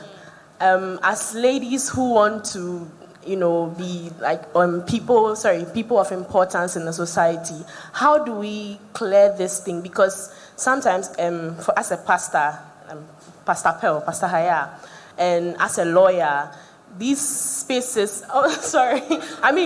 these spaces, usually you see a lot of men like taking up male-dominated area. So if a woman is a lawyer, there are so many things that perception. And if a woman is a pastor, if a woman is something that usually a man does. So what advice would you give to women who are, should I say, taking up these kind of responsibilities or careers? So Abigail, take them. Master your art. Master it. It's as simple as that. If you want to be a lawyer, just make sure that you are the best woman lawyer in whichever area you want to be in. If you want to be a woman pastor, make sure that you're on a journey of becoming the best woman pastor you can ever be. Because the thing is, there will be men everywhere. But then I've come to realize that even in the field that I am in now, like in the law firm that I'm in now, there are more female partners than male partners. And even with where I was coming from. So sometimes I understand that there's this kind of glass ceiling and that, yes, women are unable to break through. But trust me, that narrative is changing. And when you master that skill, the skill is what is going to push you there, not the fact that you're a man or you're a woman. You get what I mean? Wonderful. So we get it. So basically, I mean, you can even try pushing that pressure on yourself that there is this narrative about men dominating all that. It is real. But like she said, be the best you. Whatever it is that you find yourself doing, if it's in a fashion, trading, anything that you enjoy doing that you believe that is your purpose, she's saying that, Abigail is saying that, be the best version you can. Okay? And focus on that. You do not necessarily have to enter into any unhealthy competition. Be the best version. Thank you. Please give again. Your question, your name and your question. Please, I'm Emefa. My name is Emefa. Okay. So my question is, listening to the conclusion part, with a few seconds, I gave 40 and 30. You gave everybody. Okay, so my question is, when you have been consistent, you have been persistent, you have explored, you have added God, you have done all what you have said, but still you are stuck. Still you are not moving. You still can't find anything to lay your hand on. What do you do? Okay, so I'll let Miss Eunice make a comment and take that. So you're stuck in what sense? So I am thinking that stagnation, where you know that you've done everything. Tried everything. This is where you are tempted to go for laying of hands, legs, and even batten on top, like young Jarrow. Because wait, dear, I say if you're why a beer? And she said, so why any beer now? Still, while combining all of them, no. What should we do? I think you need to give yourself time, because sometimes we put pressure on ourselves because things are not moving. So it's okay sometimes to be stuck, but don't be stuck for long though, right? So that's why I'm asking, stuck for how long? It depends, right? There's a lot of questions within her question. So how long have you been stuck there? Because stagnation can be good sometimes. It lets you take a step back to look over things sometimes. So, where are you stuck to exactly to? So there are a lot of questions within her question. So, Okay, I want to just, so the question line is ended. Where is the last person? The man. Okay. So, sister, why jump it, Brano? where it's not fair. I will pull him to the front. But MFA. So I don't understand because of time. I mean, there are questions within this, but then I would say that. Do you want to explain? So I want concerning career. So you are concerning life in general. In general, I would only add to what Miss Eunice said, and I think what she said is brilliant. Sometimes you have to give yourself time and trust the process. Sometimes you have to give yourself time and trust the process. And also, you think you've done it all, but you've still not done it all. Okay. And there are times where the stagnation is opportunity for you to do this. Re-strategize, analyze, and come back. That is why in my world, I don't hear the word no. When I go and you say no, I'm hearing this is not the right time. I'm hearing go and re-strategize, rebrand, and come back. And so people don't understand why because there are things that I chased for 4 years that this year it was handed over to me in double portions. And the doors were just 4 years. 4 years class happened to 5. I kept knocking on that door. My dreams were telling me otherwise. I was getting no's. I made the effort. There's a pushback. And this year, it was handed to me on a silver platter because the season was right. I didn't quit. I kept preparing. I kept pushing. I kept praying. I kept trying. Do you understand? Yeah. And that period, it was preparatory for me. Why? I would sit with myself and then it would be rehearsing. So when the moment came, everybody was like, what? No, yeah, what? I have 5 years preparation. You are thinking it's a breakthrough. But I've gone through the mill. The process. And so for some people, their journey, it is 40 years. For some people, it is 30 years. And when the moment comes, it's like whirlwind. Boom, like that. And so that moment for me meant that I had to sharpen my skill. I had to do better. I had to be sharp and deal with offense. I'm not offended that you said no. No, I'm grateful that you said no because you made me a better person. I thank you for the rejection because it helped me to do better. It strengthened me. So her question and her point is great. But now the clarified is life in general. So look at it that way. And the consistency and persistence will bring results when the time is right. When you add God, He never fails. Thank you. I'm a preachy 1-2 offering. Hello, my name is Hamdia. Hey. Okay. That's a different tone. Okay. I actually have just 2 questions. Just 2. Okay, so the first one is to Madam Abigail. Okay. I wanted to find out, so in fact, it's a general question. So everyone seems to have some experience with mental health. Others are dealing with this, others have overcome it.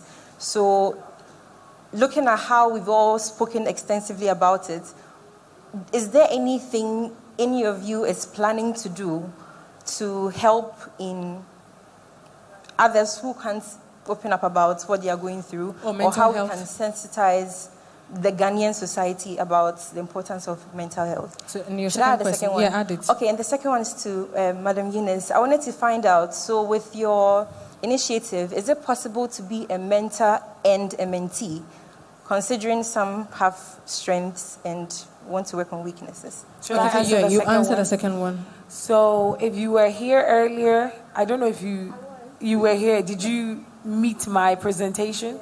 Yeah, so we talked about mentors and mentees, right? And so after the program, we're going to have mentees that want to be mentored. You submit your application, we'll screen you and make sure you really need that mentorship. And then the mentors also have an application to fill. If you feel like you're worth, you have the capability to mentor someone, yeah, sure, why not? We take in mentors too, but you're going to go through training as well.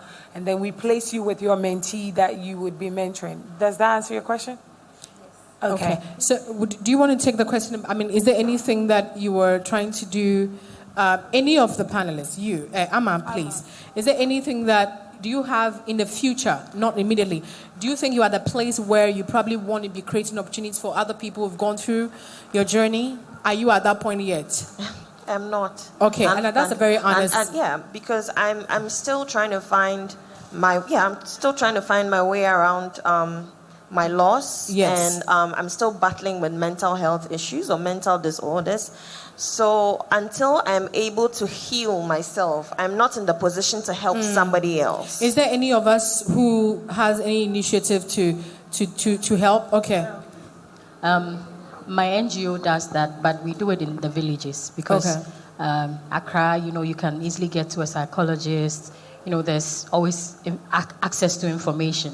So we travel to villages and then meet the girls over there. We adopted this village where when we went there, I think 3-4 years ago, there was a lot of teenage pregnancy, and then now it has reduced, drastically. So we teach the girls to be able to help themselves and then also be resilient and strong mentally.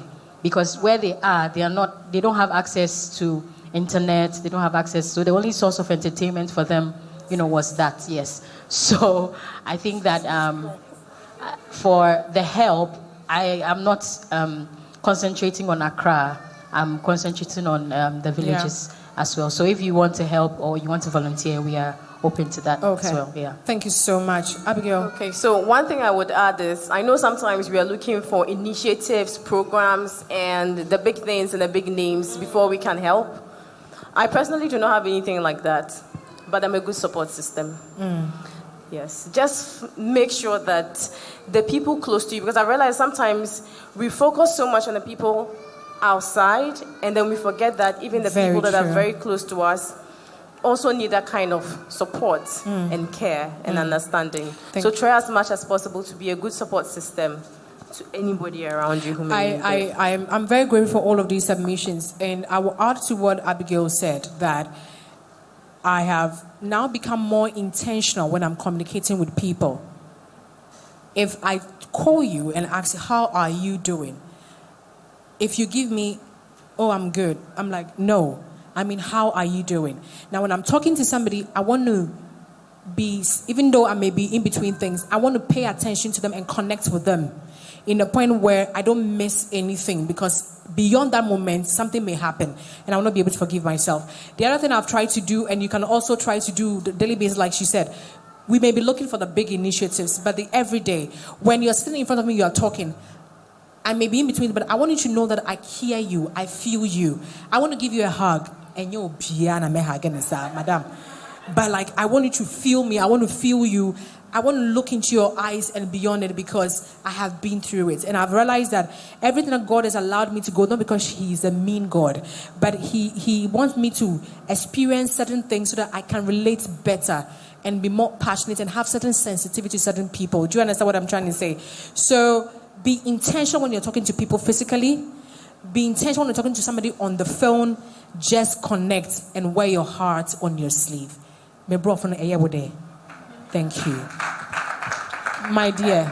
My name is Tracy. Okay. I have a question on being a woman. So when you're during your career, have you encountered discrimination being a woman, and especially to Abigail and Amma who are in the corporate companies? How has it been, and if you have, how have you dealt with it? Okay, so have you encountered any discrimination? I'm talking to Amma. Okay. Abigail, have you encountered any discrimination? I'll be very honest. I would say maybe even being a woman probably even pushed me a little. Yeah. Because I started with an ad agency and then to a cosmetics, company. And I feel like for certain roles, you need to be in a position to really understand women and what we need and all of that. And so moving to a cosmetic company and staying there for like 6 years, what helped me was because I was a woman. So I honestly haven't experienced that kind of discrimination. It comes in certain ways, maybe sometimes when you're in meetings and you want to make a point and somebody feels like, but then, like I would say, there is individual culture as opposed to a whole organizational culture, to be honest. Yeah. Thank you. Amma, do you want to make a point on that? So at a point where I really wanted to explore career path, I decided to be a cabin crew. Okay. And then I was told that if you're a cabin crew, you can't start a family till after 4 years. I think that's discriminatory because the male cabin crew are able to start their families, and because I'm female and I have to go and have a child and all of that, I have to wait for 4 years. How is that? Depending on how old you are, that's me losing 4 years of my time. And we are women. You get menopausal. After 4 years, you don't even know when you are going to get yeah. menopausal. So I feel like, at that point, yes, I did. You feel? I did go through that. How did I overcome it? I left the job. Period. Yeah, that's it. They didn't give you the option, so. Yes, I quit. Yeah, I will ask Eunice. Eunice, you have lived life outside the country, and I have an idea. What was it like? Did you go encounter this? This kind of is like a no-brainer, but I mean, like, let me ask. Yeah, absolutely. Yeah, I have experienced that, especially as a woman and as an African American as well. And so, in my line of work is dominated by male. Yeah. And so there are not a lot of women in that field.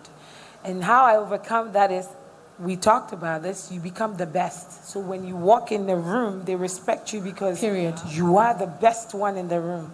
And so I developed myself. That's why I'm doing all this school, that when I walk in the room, you will listen to me, not because I'm a woman, but because of what I know and what I carry and I bring to that room. And so it's all about the excellence I'm talking about. Fantastic. So this is brilliant. This is very brilliant submissions all the ladies have given. Wonderful. It doesn't matter where you are. You may be abroad. It's much difficult also when you're abroad because naturally the fact that you are black, you are part of the minority, and so there's a bias. And being a woman itself makes it extra. And also, so it doesn't matter where you are, whether you're a woman or not, whatever you find is, if you know that this is your purpose and you're lucky to discover your purpose, stay true to it, be the best at it, project your intellect and not just your physical, and then you'll be great, right? Thank you. Because just her presence here, her presence alone announces. Imagine this one adding. So she had a lot to fight, I can imagine. Madam, go on. Okay, hi, I'm May, and firstly, I just want to say thank you to all of you for being so vulnerable and sharing with all of us. And my question is to you, the beautiful lady in yellow. Prim and proper and beautiful. Yes, madam. Yeah, when you were sharing your story, you touched on about your perinatal difficulties and how at some point you struggled to talk about what was going on in your mind. True. I just wanted to ask, why did you struggle to talk about it, and what advice would you give to someone that's going through a similar situation and encourage them to open up? Wow, this is you want me to be vulnerable again? Well, it's because naturally, I don't know, but for a lot of women, it comes to us naturally to give than to receive. That is it. When I'm going to talk about my problem, I think the person they need my help. And so naturally, I'm being a firstborn, being a daughter, at home, my parents raised me to be responsible and look after my younger ones. So nurturing was a very important part of, and growing up. As I've developed and matured through life, I think I just enjoy being shoulder. And I have not learned to be intentional about taking care of myself also. So it is not always the best. I had not learned to take care of myself and take a break and say that, no, not today. I want to be able to lean on somebody and just be vulnerable. So it's because I've not learned to be vulnerable, to talk about my issues. And it's a struggle for me to open up. It is something that I've learned to own up to and say that I know it's a struggle for me to open up to people because I'm always looking out for who needs me rather than, So that was the reason why I couldn't open up. And my advice is that take care of yourself first, because when we lose you, the other person cannot have you. Period. Don't quit giving excuses. Take care of you first. Make sure you are good. Make sure you are fine. And when you are good, then you can give more of you and the best of you. Thank you. Okay, my name is Susu. Your name is? Susu, S-U-S-U. Susu or Susu? Okay. Yes, and I want an advice on education. because when I was in JHS, I was not good at all. I was a bad student. And some of my classmates used to talk, oh, yeah, bottom 4 or something, and they make you feel like you're nothing and all. So I had this suicide thoughts in my head. I never told anybody. It was some few... When I was in SHS, I told my mom that, oh, this is what happened. I used to have thoughts of killing myself because people were making me feel less, like I'm nothing. Like, why did I come to school and all? So I wanted to ask if you could give advice on we students who are in school who have problems with learning, studying in general. If you could give advice, and to you on we ladies or even men who have insecurities about their body and self-image, yeah. If you could give advice to boost their confidence in accepting who they are, because we have people who are plus size, bigger than me, who they body shame and all, and it's not right. Yeah. And people who are very slim and they also body shame them. How are we going to build that confidence to, oh, I am big, I love my body, I don't have this shape, I don't have hips, I don't have buttocks, I don't have boobs, like that kind of thing. We have people. I don't have boobs too. So, Amma, do you want to touch on that one? Abigail, you need to before I say something. You see, Abigail and Eunice were with me way back. Okay. Abigail, please say something before I answer the question. She was a size 0 when we were in school. Hey, and they're serious. Yes. She was skinny. I had no hips. I've been skinny. Nothing. If there was a way they could project a picture of me here, you say it wasn't me. But that's where I came from. See, you've got to love yourself. Look, when I was a size 0, I was always, I used to flaunt my body. Let's see. I would wear my brother used to ask, do you have anything that gets to your knee? Because I'm wearing short clothes, because I had a flat tummy. My clothes were tight, or I wear a crop top. Look at my stomach now. I can't even wear a crop top. This Christmas body is not working. I'm a mother now. So, love yourself whichever way. I look at my pictures and I'm saying, so I was this skinny, I had a flat tummy, and I miss those days. But you know what? Hey, I love me now. The only way you'd be able to love and appreciate yourself is to go blank on what people are saying. Just block it out of your mind and love yourself for who you are. Because you know what? Beauty really is not on the outside. Beauty comes from the inside. See, in our group, I asked the question, how many times have you met people on the outside and said, oh, this person is gorgeous or handsome, and say, you start having a conversation and you go, So I would rather want to be around people who, what's even the definition of beauty, really? You're beautiful. Look at you. I wish I had your boobs. I don't have your boobs, see? But I'm still... Yes, but I'm still here. And you're beautiful. And see, from the bottom, I've never had, I would be honest, I've never had issues with being last in class. I have won awards in school because I was brilliant. But I've had friends who couldn't even spell their names. But you know what they did? They found out where their passion was. So this is where passion comes in. Because not everybody is meant to go through school and become a doctor, a lawyer, or an engineer. So what's your passion? What can you do? Are you good with sewing? Because remember, when we were growing up, we had life skills. So are you good with sewing? Take it up. Push. Sue, Pistis. She sews a dress for $5,000 now? Yeah. Yes. And you can't even book her. You need to book Pistis a year ahead. She's making so much money out of what? Dressmaking. She didn't go and sit in class to become a lawyer. But she's making way more than lawyers will make in a year. So it's really about your passion. What you think you can do with your hands. What can you do? Can you sew? Can you cook? Look for something and look for somebody who would mentor you. Be very intentional about your circles. Mental health is important. Don't waste time being around people who put you down and shut you down. That's very good point. Move with people who believe in you, people who would encourage you, and people who will urge you on, because you are beautiful. Wonderful. Wonderful.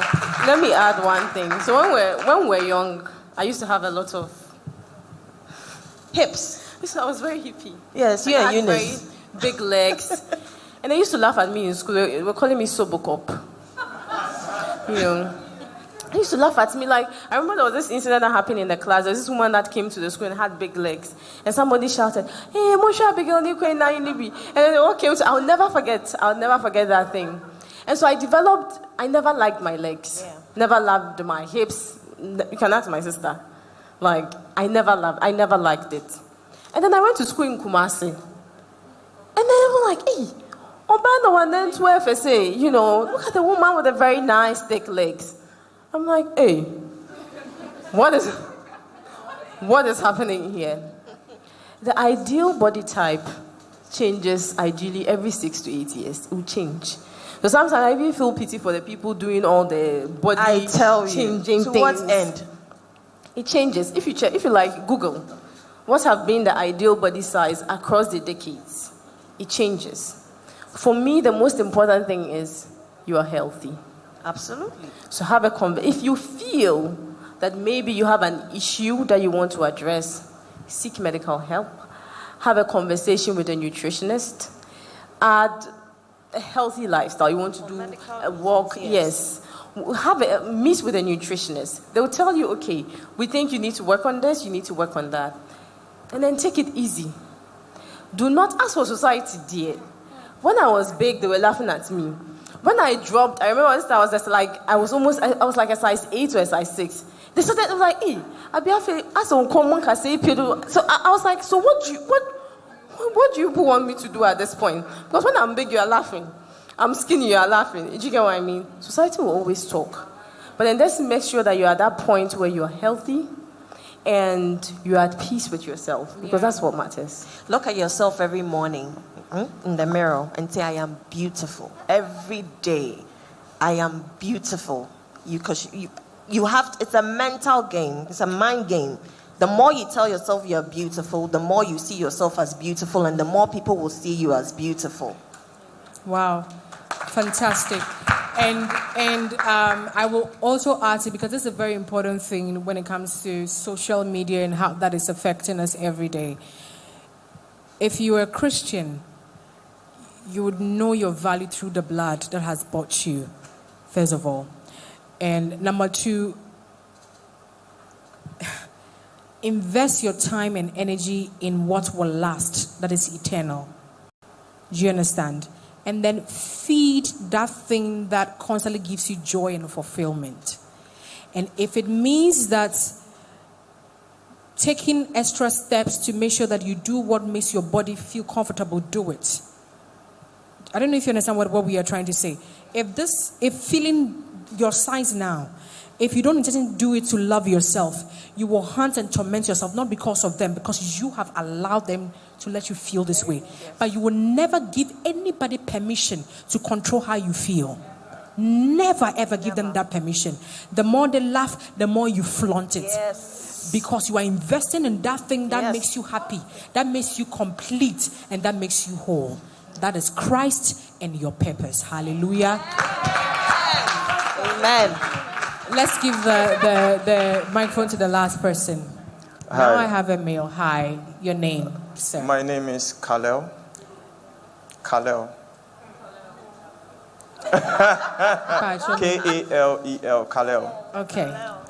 And I'm a man of God, but I'm standing in front of a panel of powerful women. Oh, and I'm we shaking.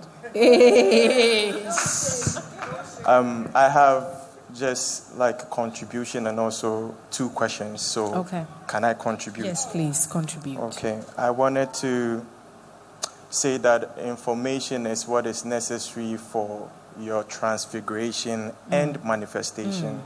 So this thing we are holding here is informing all of us here so that we'll have a different manifestation towards what we desire or where we want to be. Okay. So it's beautiful.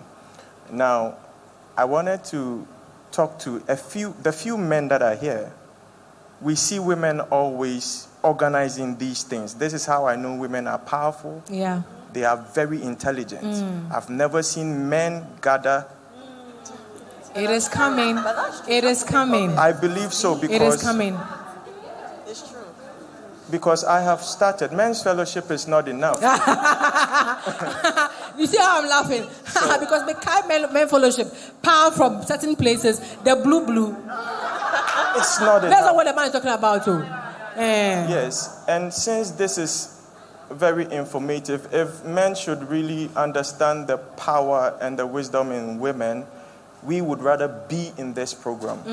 So we will learn the things you guys are talking about. I wonder where you gather the strength. I'm listening to Amma talking about 13 years of memory. 13 years. And the funny thing is, I didn't even tell you that when I had my son, I was 19, his father comes from a very wealthy family. His grandfather was a medical doctor, and his grandfather said he wasn't ready to have a grandchild. I went through a D&T, and 2 weeks later I was rushed to the hospital. They did all the tests, malaria, typhoid, HIV, everything negative. The only thing was I had lost so much blood, so I was anemic. I was still throwing up. My mother says, run a scan on my daughter before I leave the hospital. His grandfather is a medical doctor. He says, listen, she didn't take pills. It was a D&C. There's no way a child would be inside her. They put the scan on my belly, and they had a heartbeat. My son was 9 weeks old. Wow. Yes. Kofi is a miracle child. I still don't understand how, even when he was a clot of blood in me, and they tried to take his life, he survived. And 13 years down the line, God calls him. I'm still trying to figure this out. Wow. So that is 13 years of memories you made with your son. Yes. And people expect you to forget it. People say I should stop crying. People say I should stop talking about it. I should stop posting his pictures. Get over it. Move on with your life. They were never there from the beginning, and they may not understand. So I just want to say to you, face whatever you're facing. Go through it at your own pace. Thank you. Deal with it. When you are ready, we are here. Thank you so much. This means a lot to me. Thank you. Thank you so much. And for what I was saying concerning the men, listen, whatever they have begun, if the men don't get involved to support, not to come and say what we know. Let's come and learn and support. It would always be a woman thing, but this is not a woman thing. It takes a man and a woman to make a family. So we need the knowledge of the man, the knowledge of the woman, and we need the men to understand. Now, men are only classified as being financially stable, and you're a man. Nobody is training the man to actually be a man, Thank you. a This husband. is very, very... Nobody is doing that. And you only see the women taking care of the children, going through, or where are the men? Where are the men? Because we haven't been trained. So my question in all this is that if there's any strategy to involve men who are ready to listen, understand, contribute, and support, we shouldn't present it as, because you are very powerful, trust me, I know. I know. So we shouldn't present it as to intimidate the men, because they will be intimidated. It took only one woman to bring us here. So I know how powerful women are, but can we involve them? Let them be a part of these things, because let me use America as an example. The blacks will fight, but when the whites join them to fight, it will be easier. So the same way, the women will fight, but if we can have a plan to involve the men, I think we'll go further and faster. So that is the little I just wanted to say. Thank you so much. I will let's Eunice, do you want to make a comment on that? Oh yeah, absolutely. Yeah, so we don't want to intimidate the men. This is not to intimidate them, but to get them to support us. obviously you make a great point about, men really supporting initiatives like this. And I believe when we were doing this, I had people call, can men come? I say, yes.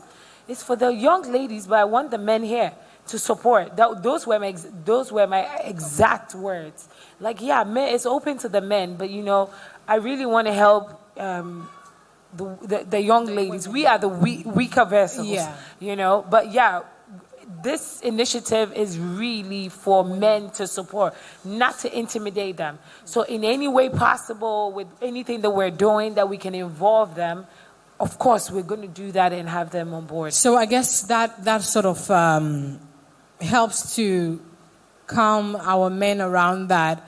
I mean, and just to add to what Eunice is saying, Eunice's father has demonstrated. Let's give a warm clap for Dr. Gallo as well.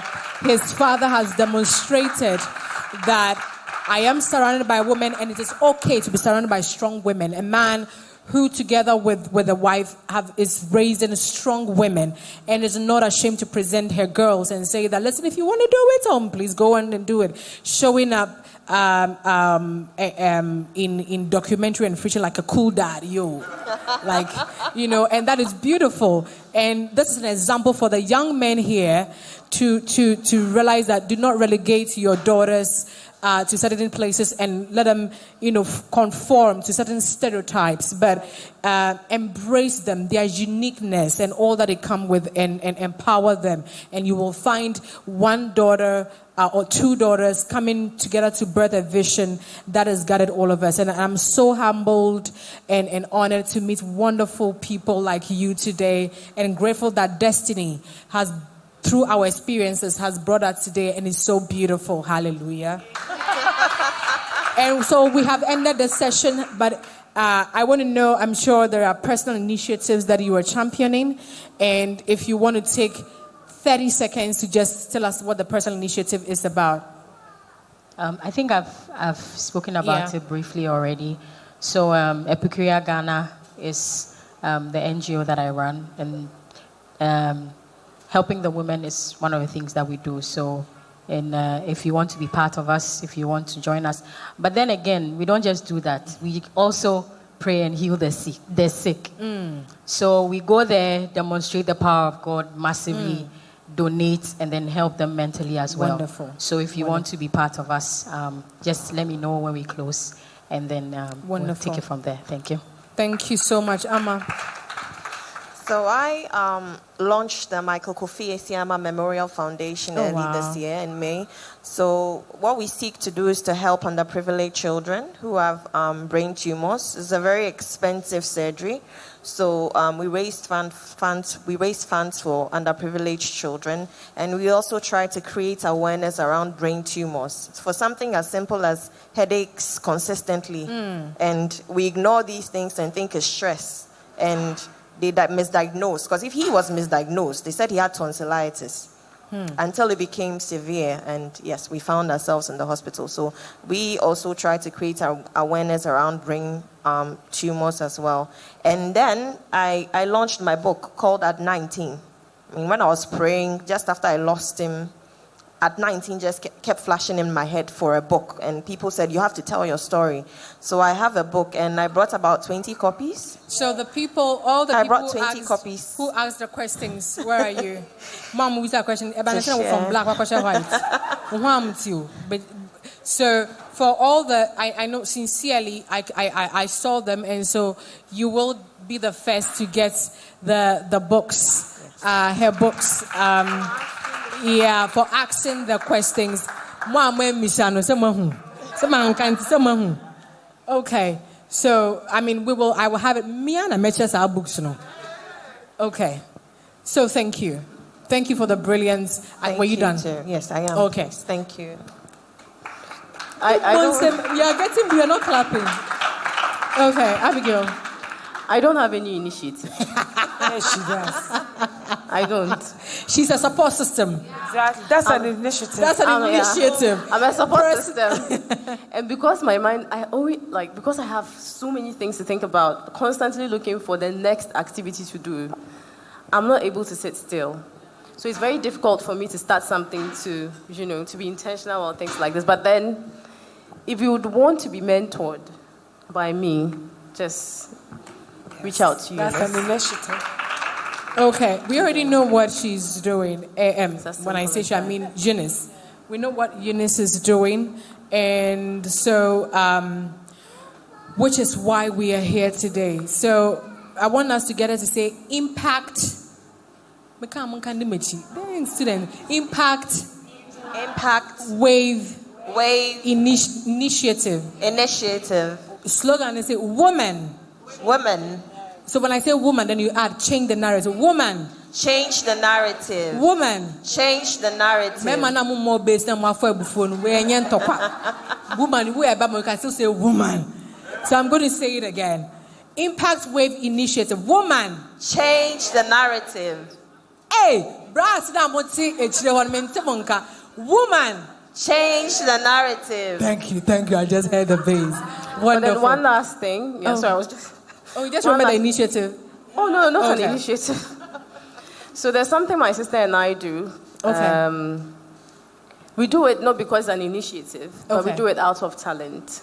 So we help small businesses online because we are all from a branding background. We help small businesses online to get the best of their social media presence. So if you have, and not just social media, any type of branding that you would need, or if you want to position your business in the way, or if you want to maximize the exposure you want for your business, just feel free. You have to be a part of this initiative. Oh, wonderful. What else could we ask for? So my initiative, I think I already said it. So my son born preterm, and as a result of that, I was inspired to engage in extensive research supported by medical health professionals, and by God's grace, I knew God was just calling me to serve women and children, especially 6 small and premature babies.